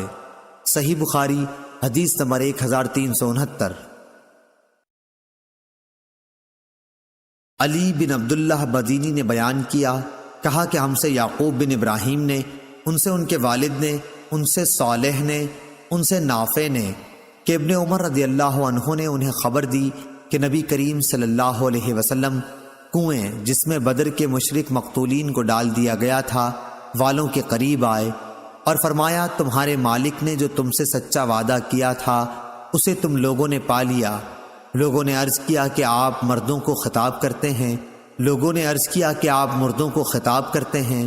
آپ صلی اللہ علیہ وسلم نے فرمایا کہ تم کچھ ان سے زیادہ سننے والے نہیں ہو، البتہ وہ جواب نہیں دے سکتے۔ صحیح بخاری حدیث نمبر 1370۔ عبداللہ بن محمد نے بیان کیا، کہا ہم سے سفیان بن عیینہ نے، ان سے ہشام بن عروہ نے، ان سے ان کے والد نے اور ان سے حضرت عائشہ رضی اللہ عنہا نے فرمایا کہ رسول اللہ صلی اللہ علیہ وسلم نے بدر کے کافروں کو یہ فرمایا تھا کہ میں جو ان سے کہا کرتا تھا اب ان کو معلوم ہوا ہوگا کہ وہ سچ ہے، اور اللہ نے سورہ روم میں فرمایا اے پیغمبر تو مردوں کو نہیں سنا سکتا۔ صحیح بخاری حدیث نمبر 1371۔ عبدان نے بیان کیا، کہا مجھ کو میرے باپ عثمان نے خبر دی، انہیں شعبہ نے، انہوں نے اشعث سے سنا، انہوں نے اپنے والد ابو شعشع سے، انہوں نے مسروق سے اور انہوں نے عائشہ رضی اللہ عنہا سے کہ ایک یہودیہ عورت ان کے پاس آئی، اس نے عذاب قبر کا ذکر چھیڑ دیا اور کہا کہ اللہ تجھ کو عذاب قبر سے محفوظ رکھے۔ اس پر عائشہ رضی اللہ عنہا نے رسول اللہ صلی اللہ علیہ وسلم سے عذاب قبر کے بارے میں دریافت کیا۔ آپ صلی اللہ علیہ وسلم نے اس کا جواب دیا کہ ہاں عذاب قبر حق ہے۔ عائشہ رضی اللہ عنہا نے بیان کیا کہ پھر میں نے کبھی ایسا نہیں دیکھا کہ آپ صلی اللہ علیہ وسلم نے کوئی نماز پڑھی ہو اور اس میں عذاب قبر سے خدا کی پناہ نہ مانگی ہو۔ غندر نے عذاب القبر حق کے الفاظ زیادہ کیے۔ صحیح بخاری حدیث نمبر 1372۔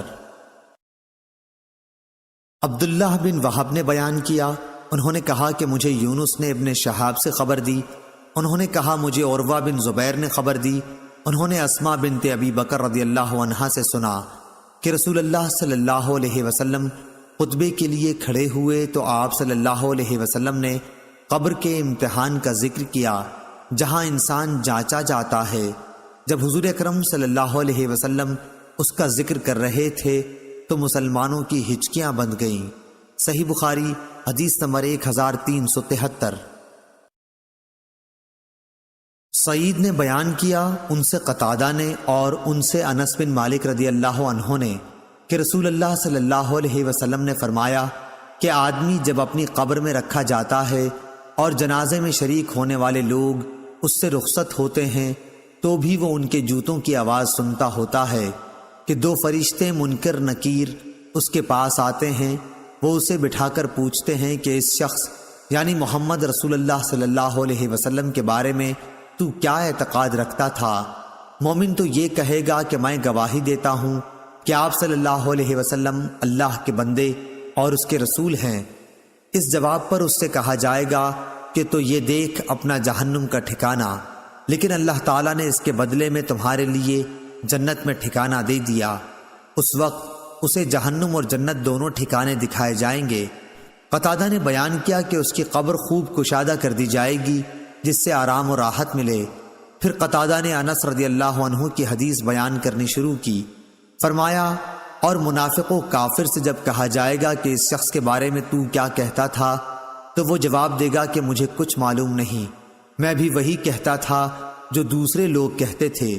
پھر اس سے کہا جائے گا نہ تو نے جاننے کی کوشش کی اور نہ سمجھنے والوں کی رائے پر چلا، پھر اسے لوہے کے گرزوں سے بڑی زور سے مارا جائے گا کہ وہ چیخ پڑے گا، اور اس کی چیخ کو جن اور انسانوں کے سوا اس کے آس پاس کی تمام مخلوق سنے گی۔ صحیح بخاری حدیث نمبر 1374۔ محمد بن مسنا نے بیان کیا، کہا کہ ہم سے یحییٰ بن سعید قطان نے، کہا ہم سے شعبہ نے، کہا کہ مجھ سے عون بن ابی جحیفہ نے بیان کیا، ان سے ان کے والد ابو جحیفہ نے، ان سے برا بن عازب نے، اور ان سے ابو ایوب انصاری رضی اللہ عنہ نے بیان کیا کہ نبی کریم صلی اللہ علیہ وسلم مدینے سے باہر تشریف لے گئے، سورج غروب ہو چکا تھا، اس وقت آپ کو ایک آواز سنائی دی یہودیوں پر عذاب قبر کی۔ پھر آپ صلی اللہ علیہ وسلم نے فرمایا کہ یہودی پر اس کی قبر میں عذاب ہو رہا ہے۔ اور نضر بن شمیل نے بیان کیا کہ ہمیں شعبہ نے خبر دی، ان سے عون نے بیان کیا، انہوں نے اپنے باپ ابو جحیفہ سے سنا، انہوں نے برا سے سنا، انہوں نے ابو ایوب انصاری رضی اللہ عنہ سے، اور انہوں نے نبی کریم صلی اللہ علیہ وسلم سے۔ صحیح بخاری حدیث نمبر 1375۔ موسیٰ بن عقبہ نے بیان کیا، کہا کہ مجھ سے خالد بن سعید بن عاص کی صاحبزادی ام خالد نے بیان کیا، انہوں نے نبی کریم صلی اللہ علیہ وسلم کو قبر کے عذاب سے پناہ مانگتے سنا۔ صحیح بخاری حدیث نمبر 1376۔ یحییٰ بن ابی کثیر نے بیان کیا، ان سے ابو سلمہ نے اور ان سے ابو ہریرہ رضی اللہ عنہ نے بیان کیا کہ رسول اللہ صلی اللہ علیہ وسلم اس طرح دعا کرتے تھے، اے اللہ، میں قبر کے عذاب سے تیری پناہ چاہتا ہوں، اور دوزخ کے عذاب سے، اور زندگی اور موت کی آزمائشوں سے، اور کان دجال کی بلا سے تیری پناہ چاہتا ہوں۔ صحیح بخاری حدیث نمبر 1377۔ جریر نے بیان کیا، ان سے اعمش نے، ان سے مجاہد نے، ان سے طاؤس نے کہ ابن عباس رضی اللہ عنہ نے بیان کیا کہ رسول اللہ صلی اللہ علیہ وسلم کا گزر 2 قبروں پر ہوا۔ آپ صلی اللہ علیہ وسلم نے فرمایا کہ ان دونوں کے مردوں پر عذاب ہو رہا ہے، اور یہ بھی نہیں کہ کسی بڑی اہم بات پر ہو رہا ہے۔ پھر آپ صلی اللہ علیہ وسلم نے فرمایا کہ ہاں، ان میں ایک شخص تو چغل خوری کیا کرتا تھا، اور دوسرا پیشاب سے بچنے کے لیے احتیاط نہیں کرتا تھا۔ ابن عباس رضی اللہ عنہ نے بیان کیا کہ پھر آپ صلی اللہ علیہ وسلم نے ایک ہری ٹہنی لی اور اس کے 2 ٹکڑے کر کے دونوں کی قبروں پر گاڑ دیا، اور فرمایا کہ شاید جب تک یہ خشک نہ ہو ان کا عذاب کم ہو جائے۔ صحیح بخاری حدیث نمبر 1378۔ امام مالک رحمہ اللہ نے یہ حدیث بیان کی، انہوں نے کہا کہ ہم سے نافع نے بیان کیا، اور ان سے عبداللہ بن عمر رضی اللہ عنہ نے بیان کیا کہ رسول اللہ صلی اللہ علیہ وسلم نے فرمایا کہ جب تم میں سے کوئی شخص مر جاتا ہے تو اس کا ٹھکانہ اسے صبح و شام دکھایا جاتا ہے، اگر وہ جنتی ہے تو جنت والوں میں، اور جو دوزخی ہے تو دوزخ والوں میں، پھر کہا جاتا ہے یہ تیرا ٹھکانہ ہے، یہاں تک کہ قیامت کے دن اللہ تجھ کو اٹھائے گا۔ صحیح بخاری حدیث نمبر 1379۔ سعید بن ابی سعید نے بیان کیا، ان سے ان کے باپ نے بیان کیا، ان سے ابو سعید خدری رضی اللہ عنہ نے کہ رسول اللہ صلی اللہ علیہ وسلم نے فرمایا کہ جب جنازہ تیار ہو جاتا ہے پھر مرد اس کو اپنی گردنوں پر اٹھا لیتے ہیں، تو اگر وہ مرد نیک ہو تو کہتا ہے کہ ہاں آگے لے چلو، مجھے بڑھائے چلو، اور اگر نیک نہیں ہوتا تو کہتا ہے ہائے رے خرابی، میرا جنازہ کہاں لیے جا رہے ہو۔ اس آواز کو انسان کے سوا تمام مخلوق خدا سنتی ہے، اگر کہیں انسان سن پائیں تو بے ہوش ہو جائیں۔ صحیح بخاری حدیث نمبر 1380۔ عبدالعزیز بن صہیب نے بیان کیا، اور ان سے انس بن مالک رضی اللہ عنہ نے بیان کیا کہ رسول اللہ صلی اللہ علیہ وسلم نے فرمایا کہ جس مسلمان کے بھی 3 نابالغ بچے مر جائیں تو اللہ تعالیٰ اپنے فضل و رحمت سے جو ان بچوں پر کرے گا ان کو بہشت میں لے جائے گا۔ صحیح بخاری حدیث نمبر 1381۔ عدی بن ثابت نے بیان کیا، انہوں نے برا بن عازب رضی اللہ عنہ سے سنا، انہوں نے فرمایا کہ جب حضرت ابراہیم حضرت صلی اللہ علیہ وسلم کے صاحبزادے کا انتقال ہوا تو رسول اللہ صلی اللہ علیہ وسلم نے فرمایا کہ بہشت میں ان کے لیے ایک دودھ پلانے والی ہے۔ صحیح بخاری حدیث نمبر 1382۔ عبداللہ بن مبارک نے خبر دی، کہا کہ ہمیں شعبہ نے خبر دی، انہیں ابو بشر جعفر نے، انہیں سعید بن جبیر نے، ان کو ابن عباس رضی اللہ عنہ نے، کہ نبی کریم صلی اللہ علیہ وسلم سے مشرکوں کے نابالغ بچوں کے بارے میں پوچھا گیا۔ آپ صلی اللہ علیہ وسلم نے فرمایا کہ اللہ تعالیٰ نے جب انہیں پیدا کیا تھا اسی وقت وہ خوب جانتا تھا کہ یہ کیا عمل کریں گے۔ صحیح بخاری حدیث نمبر 1383۔ عطا بن یزید لیثی نے خبر دی، انہوں نے ابو ہریرہ رضی اللہ عنہ سے سنا، آپ نے فرمایا کہ رسول اللہ صلی اللہ علیہ وسلم سے مشرکوں کے نابالغ بچوں کے بارے میں پوچھا گیا۔ آپ نے فرمایا کہ اللہ خوب جانتا ہے جو بھی وہ عمل کرنے والے ہوئے۔ صحیح بخاری حدیث نمبر 1384۔ آدم بن نبی ایاس نے بیان کیا، ان سے ابن ابی ذئب نے، ان سے زہری نے، ان سے ابو سلمہ بن عبد الرحمن نے، اور ان سے ابو ہریرہ رضی اللہ عنہ نے کہ نبی صلی اللہ علیہ وسلم نے فرمایا، ہر بچے کی پیدائش فطرت پر ہوتی ہے، پھر اس کے ماں باپ اسے یہودی یا نصرانی یا مجوسی بنا دیتے ہیں، بالکل اسی طرح جیسے جانور کے بچے صحیح سالم ہوتے ہیں۔ کیا تم نے پیدائشی طور پر کوئی ان کے جسم کا حصہ کٹا ہوا دیکھا ہے؟ صحیح بخاری حدیث نمبر 1385۔ ابو رجاء عمران بن تمیم نے بیان کیا، اور ان سے سمرہ بن جندب رضی اللہ عنہ نے کہ نبی کریم صلی اللہ علیہ وسلم نماز فجر پڑھنے کے بعد عموماً ہماری طرف منہ کر کے بیٹھ جاتے اور پوچھتے کہ آج رات کسی نے کوئی خواب دیکھا ہو تو بیان کرو۔ راوی نے کہا کہ اگر کسی نے کوئی خواب دیکھا ہوتا تو اسے وہ بیان کر دیتا، اور آپ اس کی تعبیر اللہ کو جو منظور ہوتی بیان فرماتے۔ ایک دن آپ نے معمول کے مطابق ہم سے دریافت فرمایا، کیا آج رات کسی نے تم میں کوئی خواب دیکھا ہے؟ ہم نے عرض کی کہ کسی نے نہیں دیکھا۔ آپ نے فرمایا، لیکن میں نے آج رات ایک خواب دیکھا ہے کہ دو آدمی میرے پاس آئے، انہوں نے میرے ہاتھ تھام لیے اور مجھے ارض مقدس کی طرف لے گئے، اور وہاں سے عالم بالا کی مجھ کو سیر کرائی۔ وہاں کیا دیکھتا ہوں کہ ایک شخص تو بیٹھا ہوا ہے اور ایک شخص کھڑا ہے، اور اس کے ہاتھ میں، امام بخاری نے کہا کہ ہمارے بعض اصحاب نے غالباً عباس بن فضیل اسقاطی نے موسیٰ بن اسماعیل سے یوں روایت کیا ہے، لوہے کا آنکس تھا جسے وہ بیٹھنے والے کے جبڑے میں ڈال کر اس کے سر کے پیچھے تک چیر دیتا، پھر دوسرے جبڑے کے ساتھ بھی اسی طرح کرتا تھا۔ اس دوران میں اس کا پہلا جبڑا صحیح اور اپنی اصلی حالت پر آ جاتا، اور پھر پہلے کی طرح وہ اسے دوبارہ چیرتا۔ میں نے پوچھا کہ یہ کیا ہو رہا ہے؟ میرے ساتھ کے دونوں آدمیوں نے کہا کہ آگے چلو۔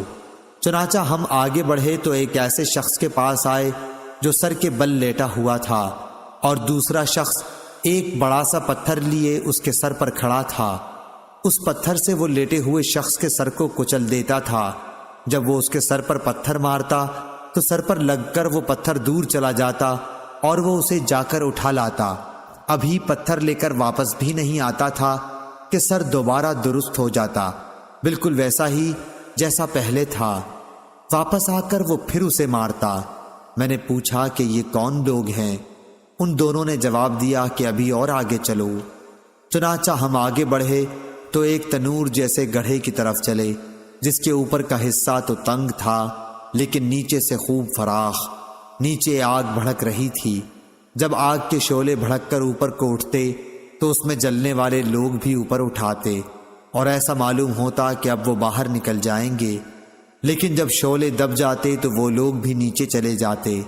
اس تنور میں ننگے مرد اور عورتیں تھیں۔ میں نے اس موقع پر بھی پوچھا کہ یہ کیا ہے، لیکن اس مرتبہ بھی جواب یہی ملا۔ کہا کہ ابھی اور آگے چلو۔ ہم آگے چلے۔ اب ہم خون کی ایک نہر کے اوپر تھے۔ نہر کے اندر ایک شخص کھڑا تھا، اور اس کے بیچ میں یزید بن ہارون اور وہب بن جریر نے جریر بن حازم کے واسطے سے واسطہ نہر کے بجائے شط النہر، نہر کے کنارے کے الفاظ نقل کیے ہیں۔ ایک شخص تھا جس کے سامنے پتھر رکھا ہوا تھا۔ نہر کا آدمی جب باہر نکلنا چاہتا تو پتھر والا شخص اس کے منہ پر اتنی زور سے پتھر مارتا کہ وہ اپنی پہلی جگہ پر چلا جاتا، اور اسی طرح جب بھی وہ نکلنے کی کوشش کرتا وہ شخص اس کے منہ پر پتھر اتنی ہی زور سے پھر مارتا کہ وہ اپنی اصلی جگہ پر نہر میں چلا جاتا۔ میں نے پوچھا یہ کیا ہو رہا ہے؟ انہوں نے جواب دیا کہ ابھی اور آگے چلو۔ چنانچہ ہم اور آگے بڑھے اور ایک ہرے بھرے باغ میں آئے جس میں ایک بہت بڑا درخت تھا۔ اس درخت کی جڑ میں ایک بڑی عمر والے بزرگ بیٹھے ہوئے تھے اور ان کے ساتھ کچھ بچے بھی بیٹھے ہوئے تھے۔ درخت سے قریب ہی ایک شخص اپنے آگے آگ سلگا رہا تھا۔ وہ میرے دونوں ساتھی مجھے لے کر اس درخت پر چڑھے۔ اس طرح وہ مجھے ایک ایسے گھر میں اندر لے گئے کہ اس سے زیادہ حسین و خوبصورت اور بابرکت گھر میں نے کبھی نہیں دیکھا تھا۔ اس گھر میں بوڑھے، جوان، عورتیں اور بچے سبھی قسم کے لوگ تھے۔ میرے ساتھی مجھے اس گھر سے نکال کر پھر ایک اور درخت پر چڑھا کر مجھے ایک اور دوسرے گھر میں لے گئے جو نہایت خوبصورت اور بہتر تھا۔ اس میں بھی بہت سے بوڑھے اور جوان تھے۔ میں نے اپنے ساتھیوں سے کہا تم لوگوں نے مجھے رات بھر خوب سیر کرائی، کیا جو کچھ میں نے دیکھا اس کی تفصیل بھی کچھ بتلاؤ گے؟ انہوں نے کہا ہاں، وہ جو تم نے دیکھا تھا اس آدمی کا جبڑا لوہے کے آنکس سے پھاڑا جا رہا تھا تو وہ جھوٹا آدمی تھا جو جھوٹی باتیں بیان کیا کرتا تھا۔ اس سے وہ جھوٹی باتیں دوسرے لوگ سنتے، اس طرح ایک جھوٹی بات دور دور تک پھیل جایا کرتی تھی۔ اسے قیامت تک یہی عذاب ہوتا رہے گا۔ جس شخص کو تم نے دیکھا کہ اس کا سر کچلا جا رہا تھا تو وہ ایک ایسا انسان تھا جسے اللہ تعالیٰ نے قرآن کا علم دیا تھا، لیکن وہ رات کو پڑا سوتا رہتا اور دن میں اس پر عمل نہیں کرتا تھا۔ اسے بھی یہ عذاب قیامت تک ہوتا رہے گا۔ اور جنہیں تم نے تنور میں دیکھا تو وہ زناکار تھے، اور جس کو تم نے نہر میں دیکھا وہ سود خور تھا، اور وہ بزرگ جو درخت کی جڑ میں بیٹھے ہوئے تھے وہ ابراہیم علیہ السلام تھے، اور ان کے ارد گرد والے بچے لوگوں کی نابالغ اولاد تھی۔ اور جو شخص آگ جلا رہا تھا وہ دوزخ کا داروغہ تھا، اور وہ گھر جس میں تم پہلے داخل ہوئے جنت میں عام مومنوں کا گھر تھا، اور یہ گھر جس میں تم اب کھڑے ہو یہ شہداء کا گھر ہے، اور میں جبرائیل ہوں اور یہ میرے ساتھ میکائیل ہیں۔ اچھا اب اپنا سر اٹھاؤ۔ میں نے جو سر اٹھایا تو کیا دیکھتا ہوں کہ میرے اوپر بادل کی طرح کوئی چیز ہے۔ میرے ساتھیوں نے کہا کہ یہ تمہارا مکان ہے۔ اس پر میں نے کہا کہ پھر مجھے اپنے مکان میں جانے دو۔ انہوں نے کہا کہ ابھی تمہاری عمر باقی ہے جو تم نے پوری نہیں کی، اگر آپ وہ پوری کر لیتے تو اپنے مکان میں آ جاتے۔ صحیح بخاری حدیث نمبر 1386۔ محمد بن جعفر نے بیان کیا، کہا مجھے ہشام بن عروہ نے خبر دی، انہیں ان کے باپ نے اور انہیں حضرت عائشہ رضی اللہ عنہا نے، کہ ایک شخص نے نبی کریم صلی اللہ علیہ وسلم سے پوچھا کہ میری ماں کا اچانک انتقال ہو گیا اور میرا خیال ہے کہ اگر انہیں بات کرنے کا موقع ملتا تو وہ کچھ نہ کچھ خیرات کرتیں، اگر میں ان کی طرف سے کچھ خیرات کر دوں تو کیا انہیں اس کا ثواب ملے گا؟ آپ نے فرمایا ہاں ملے گا۔ صحیح بخاری حدیث نمبر 1388۔ سلیمان بن بلال نے بیان کیا اور ان سے ہشام بن عروہ نے، دوسری سند امام بخاری نے کہا اور مجھ سے محمد بن حرب نے بیان کیا، کہا ہم سے ابو مروان یحییٰ بن ابی زکریا نے بیان کیا، ان سے ہشام بن عروہ نے، ان سے عروہ بن زبیر نے اور ان سے حضرت عائشہ رضی اللہ عنہا نے، کہ رسول اللہ صلی اللہ علیہ وسلم اپنے مرض الوفات میں گویا اجازت لینا چاہتے تھے، دریافت فرماتے آج میری باری کن کے یہاں ہے، کل کن کے یہاں ہوگی؟ عائشہ رضی اللہ عنہا کی باری کے دن کے متعلق خیال فرماتے تھے کہ بہت دن بعد آئے گی۔ چنانچہ جب میری باری آئی تو اللہ تعالیٰ نے آپ کی روح اس حال میں قبض کی کہ آپ میرے سینے سے ٹیک لگائے ہوئے تھے اور میرے ہی گھر میں آپ دفن کیے گئے۔ صحیح بخاری حدیث نمبر 1389۔ ابو ایوانہ نے بیان کیا، ان سے ہلال بن حمید نے، ان سے عروہ نے اور ان سے ام المومنین حضرت عائشہ رضی اللہ عنہا نے، کہ نبی کریم صلی اللہ علیہ وسلم نے اپنے اس مرض کے موقع پر فرمایا تھا جس سے آپ جانبر نہ ہو سکے تھے کہ اللہ تعالیٰ کی یہود و نصارہ پر لعنت ہو، انہوں نے اپنے انبیاء کی قبروں کو مساجد بنا لیا۔ اگر یہ ڈر نہ ہوتا تو آپ کی قبر بھی کھلی رہنے دی جاتی کہ کہیں اسے بھی لوگ سجدہ گاہ نہ بنا لیں۔ اور ہلال سے روایت ہے کہ عروہ بن زبیر نے میری کنیت ابو ایوانہ یعنی ایوانہ کے والد رکھ دی تھی، ورنہ میرے کوئی اولاد نہ تھی۔ ہم سے محمد نے بیان کیا، کہا کہ ہمیں عبداللہ نے خبر دی، کہا کہ ہمیں ابو بکر بن عیاش نے خبر دی، اور ان سے سفیان تمار نے بیان کیا کہ انہوں نے نبی کریم صلی اللہ علیہ وسلم کی قبر مبارک دیکھی ہے جو کوہان نما ہے۔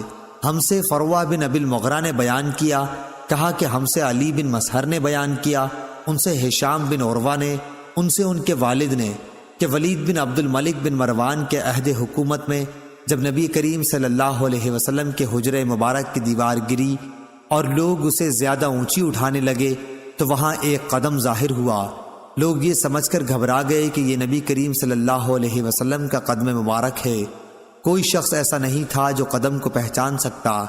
آخر عروہ بن زبیر نے بتایا کہ نہیں، خدا گواہ ہے، یہ رسول اللہ صلی اللہ علیہ وسلم کا قدم نہیں ہے، بلکہ یہ تو عمر رضی اللہ عنہ کا قدم ہے۔ صحیح بخاری حدیث نمبر 1390۔ ہشام اپنے والد سے اور وہ عائشہ رضی اللہ عنہا سے روایت کرتے ہیں کہ آپ نے عبداللہ بن زبیر رضی اللہ عنہ کو وصیت کی تھی کہ مجھے حضور اکرم صلی اللہ علیہ وسلم اور آپ کے ساتھیوں کے ساتھ دفن نہ کرنا، بلکہ میری دوسری سوکنوں کے ساتھ بقیع غرقد میں مجھے دفن کرنا۔ میں یہ نہیں چاہتی کہ ان کے ساتھ میری بھی تعریف ہوا کرے۔ صحیح بخاری حدیث نمبر 1391۔ عمرو بن میمون اودی نے بیان کیا کہ میری موجودگی میں حضرت عمر بن خطاب رضی اللہ عنہ نے عبداللہ بن عمر رضی اللہ عنہ سے فرمایا کہ اے عبداللہ، ام المومنین عائشہ رضی اللہ عنہا کی خدمت میں جا اور کہہ کہ عمر بن خطاب نے آپ کو سلام کہا ہے، اور پھر ان سے معلوم کرنا کہ کیا مجھے میرے دونوں ساتھیوں کے ساتھ دفن ہونے کی آپ کی طرف سے اجازت مل سکتی ہے۔ حضرت عائشہ رضی اللہ عنہا نے کہا کہ میں نے اس جگہ کو اپنے لیے پسند کر رکھا تھا، لیکن آج میں اپنے پر عمر رضی اللہ عنہ کو ترجیح دیتی ہوں۔ جب ابن عمر رضی اللہ عنہ واپس آئے تو عمر رضی اللہ عنہ نے دریافت کیا کہ کیا پیغام لائے ہو؟ کہا کہ امیر المومنین انہوں نے آپ کو اجازت دے دی ہے۔ عمر رضی اللہ عنہ یہ سن کر بولے کہ اس جگہ دفن ہونے سے زیادہ مجھے اور کوئی چیز عزیز نہیں تھی، لیکن جب میری روح قبض ہو جائے تو مجھے اٹھا کر لے جانا، اور پھر دوبارہ عائشہ رضی اللہ عنہا کو میرا سلام پہنچا کر ان سے کہنا کہ عمر نے آپ سے اجازت چاہی ہے، اگر اس وقت بھی وہ اجازت دے دیں تو مجھے وہیں دفن کر دینا، ورنہ مسلمانوں کے قبرستان میں دفن کر دینا۔ میں اس امر خلافت کا ان چند صحابہ سے زیادہ اور کسی کو مستحق نہیں سمجھتا جن سے رسول اللہ صلی اللہ علیہ وسلم اپنی وفات کے وقت تک خوش اور راضی رہے۔ وہ حضرات میرے بعد جسے بھی خلیفہ بنائیں، خلیفہ وہی ہوگا، اور تمہارے لیے ضروری ہے کہ تم اپنے خلیفہ کی باتیں توجہ سے سنو اور اس کی اطاعت کرو۔ آپ نے اس موقع پر حضرت عثمان، علی، طلحہ، زبیر، عبد الرحمن بن عوف اور سعد بن ابی وقاص رضی اللہ عنہم کے نام لیے۔ اتنے میں ایک انصاری نوجوان داخل ہوا اور کہا کہ اے امیر المومنین، آپ کو بشارت ہو، اللہ عز و جل کی طرف سے آپ کا اسلام میں پہلے داخل ہونے کی وجہ سے جو مرتبہ تھا وہ آپ کو معلوم ہے۔ پھر جب آپ خلیفہ ہوئے تو آپ نے انصاف کیا، پھر آپ نے شہادت پائی۔ حضرت عمر رضی اللہ عنہ بولے، میرے بھائی کے بیٹے، کاش ان کی وجہ سے میں برابر چھوٹ جاؤں، نہ مجھے کوئی عذاب ہو اور نہ کوئی ثواب۔ ہاں، میں اپنے بعد آنے والے خلیفہ کو وصیت کرتا ہوں کہ وہ مہاجرین اولین کے ساتھ اچھا برتاؤ رکھے، ان کے حقوق پہچانے اور ان کی عزت کی حفاظت کرے، اور میں اسے انصار کے بارے میں بھی اچھا برتاؤ رکھنے کی وصیت کرتا ہوں۔ یہ وہ لوگ ہیں جنہوں نے ایمان والوں کو اپنے گھروں میں جگہ دی۔ میری وصیت ہے کہ ان اچھے لوگوں کے ساتھ بھلائی کی جائے اور ان میں جو برے ہوں ان سے درگزر کیا جائے، اور میں ہونے والے خلیفہ کو وصیت کرتا ہوں اس ذمہ داری کو پورا کرنے کی جو اللہ اور رسول کی ذمہ داری ہے، یعنی غیر مسلموں کو جو اسلامی حکومت کے تحت زندگی گزارتے ہیں، کہ ان سے کیے گئے وعدوں کو پورا کیا جائے، انہیں بچا کر لڑا جائے اور طاقت سے زیادہ ان پر کوئی بھار نہ ڈالا جائے۔ صحیح بخاری حدیث نمبر 1392۔ مجاہد نے بیان کیا اور ان سے ام المومنین عائشہ رضی اللہ عنہا نے کہ نبی کریم صلی اللہ علیہ وسلم نے فرمایا، مردوں کو برا نہ کہو، کیونکہ انہوں نے جیسا عمل کیا اس کا بدلہ پا لیا۔ اور اس کی روایت عبداللہ بن عبد القدوس نے اعمش سے اور محمد بن انس نے بھی اعمش سے کی ہے۔ اس روایت کے مطابق علی بن جعد، محمد بن عرورہ اور ابن ابی عدی نے شعبہ سے کی ہے۔ صحیح بخاری حدیث نمبر 1393۔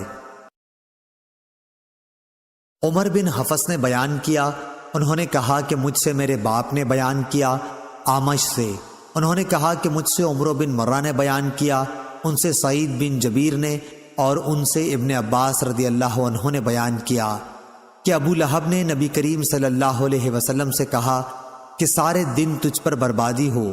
اس پر یہ آیت اتری، تبت یدا ابی لہب وتب، یعنی ٹوٹ گئے ہاتھ ابو لہب کے اور وہ خود ہی برباد ہو گیا۔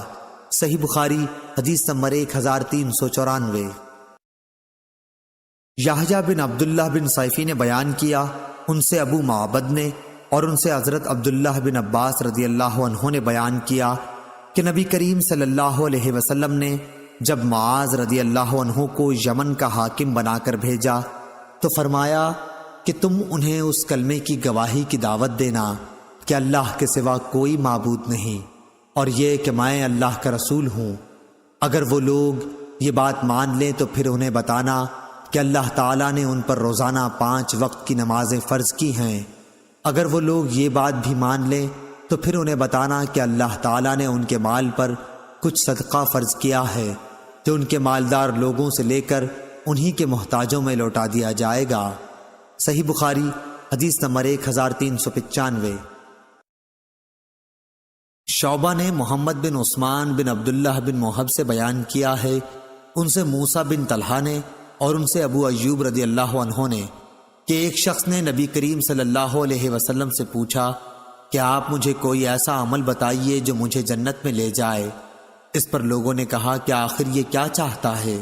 لیکن نبی کریم صلی اللہ علیہ وسلم نے فرمایا کہ یہ تو بہت اہم ضرورت ہے، سنو، اللہ کی عبادت کرو اور اس کا کوئی شریک نہ ٹھہراؤ، نماز قائم کرو، زکوٰۃ دو اور صلہ رحمی کرو۔ صحیح بخاری حدیث نمبر 1396۔ وہیب بن خالد نے بیان کیا، ان سے یحییٰ بن سعید بن حبان نے، ان سے ابو زرع نے اور ان سے ابو ہریرہ رضی اللہ عنہ نے کہ ایک دیہاتی نبی کریم صلی اللہ علیہ وسلم کی خدمت میں آیا اور عرض کی کہ آپ مجھے کوئی ایسا کام بتلائیے جس پر اگر میں ہمیشگی کروں تو جنت میں داخل ہو جاؤں۔ آپ نے فرمایا کہ اللہ کی عبادت کر، اس کا کسی کو شریک نہ ٹھہرا، فرض نماز قائم کر، فرض زکوٰۃ دے اور رمضان کے روزے رکھ۔ دیہاتی نے کہا، اس ذات کی قسم جس کے ہاتھ میں میری جان ہے، ان عملوں پر میں کوئی زیادتی نہیں کروں گا۔ جب وہ پیٹھ موڑ کر جانے لگا تو نبی کریم صلی اللہ علیہ وسلم نے فرمایا کہ اگر کوئی ایسے شخص کو دیکھنا چاہے جو جنت والوں میں سے ہو تو وہ اس شخص کو دیکھ لے۔ صحیح بخاری حدیث نمبر 1397۔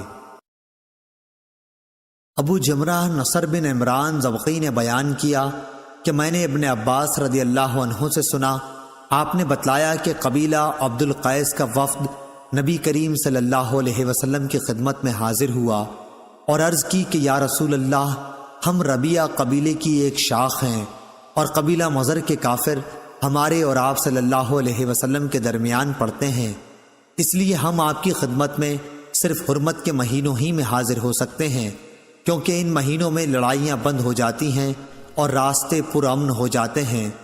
آپ ہمیں کچھ ایسی باتیں بتلا دیجئے جس پر ہم خود بھی عمل کریں اور اپنے قبیلے کے لوگوں سے بھی ان پر عمل کرنے کے لیے کہیں جو ہمارے ساتھ نہیں آ سکے ہیں۔ حضرت صلی اللہ علیہ وسلم نے فرمایا کہ میں تمہیں 4 باتوں کا حکم دیتا ہوں اور 4 چیزوں سے روکتا ہوں، اللہ تعالیٰ پر ایمان لانے اور اس کی وحدانیت کی شہادت دینے کا۔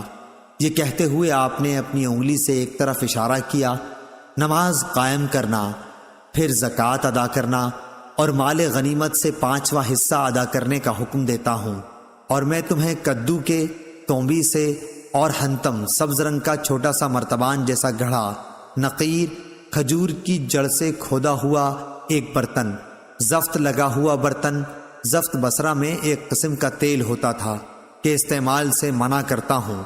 سلیمان اور ابو نعمان نے حماد کے واسطے سے یہی روایت اس طرح بیان کی ہے: الایمان باللہ شہادہ ان لا الہ الا اللہ، یعنی اللہ پر ایمان لانے کا مطلب لا الہ الا اللہ کی گواہی دینا۔ صحیح بخاری حدیث نمبر 1398۔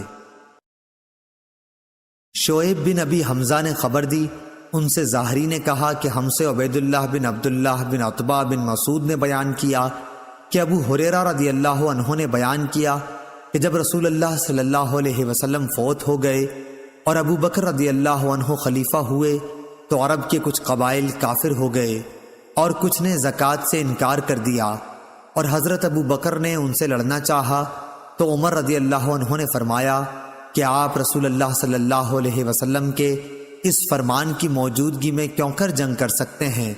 مجھے حکم ہے لوگوں سے اس وقت تک جنگ کروں جب تک کہ وہ لا الہ الا اللہ کی شہادت نہ دے دیں، اور جو شخص اس کی شہادت دے دے تو میری طرف سے اس کا مال و جان محفوظ ہو جائے گا، سوائے اسی کے حق کے، یعنی قصاص وغیرہ کی صورتوں کے، اور اس کا حساب اللہ تعالیٰ کے ذمہ ہوگا۔ صحیح بخاری حدیث نمبر 1399۔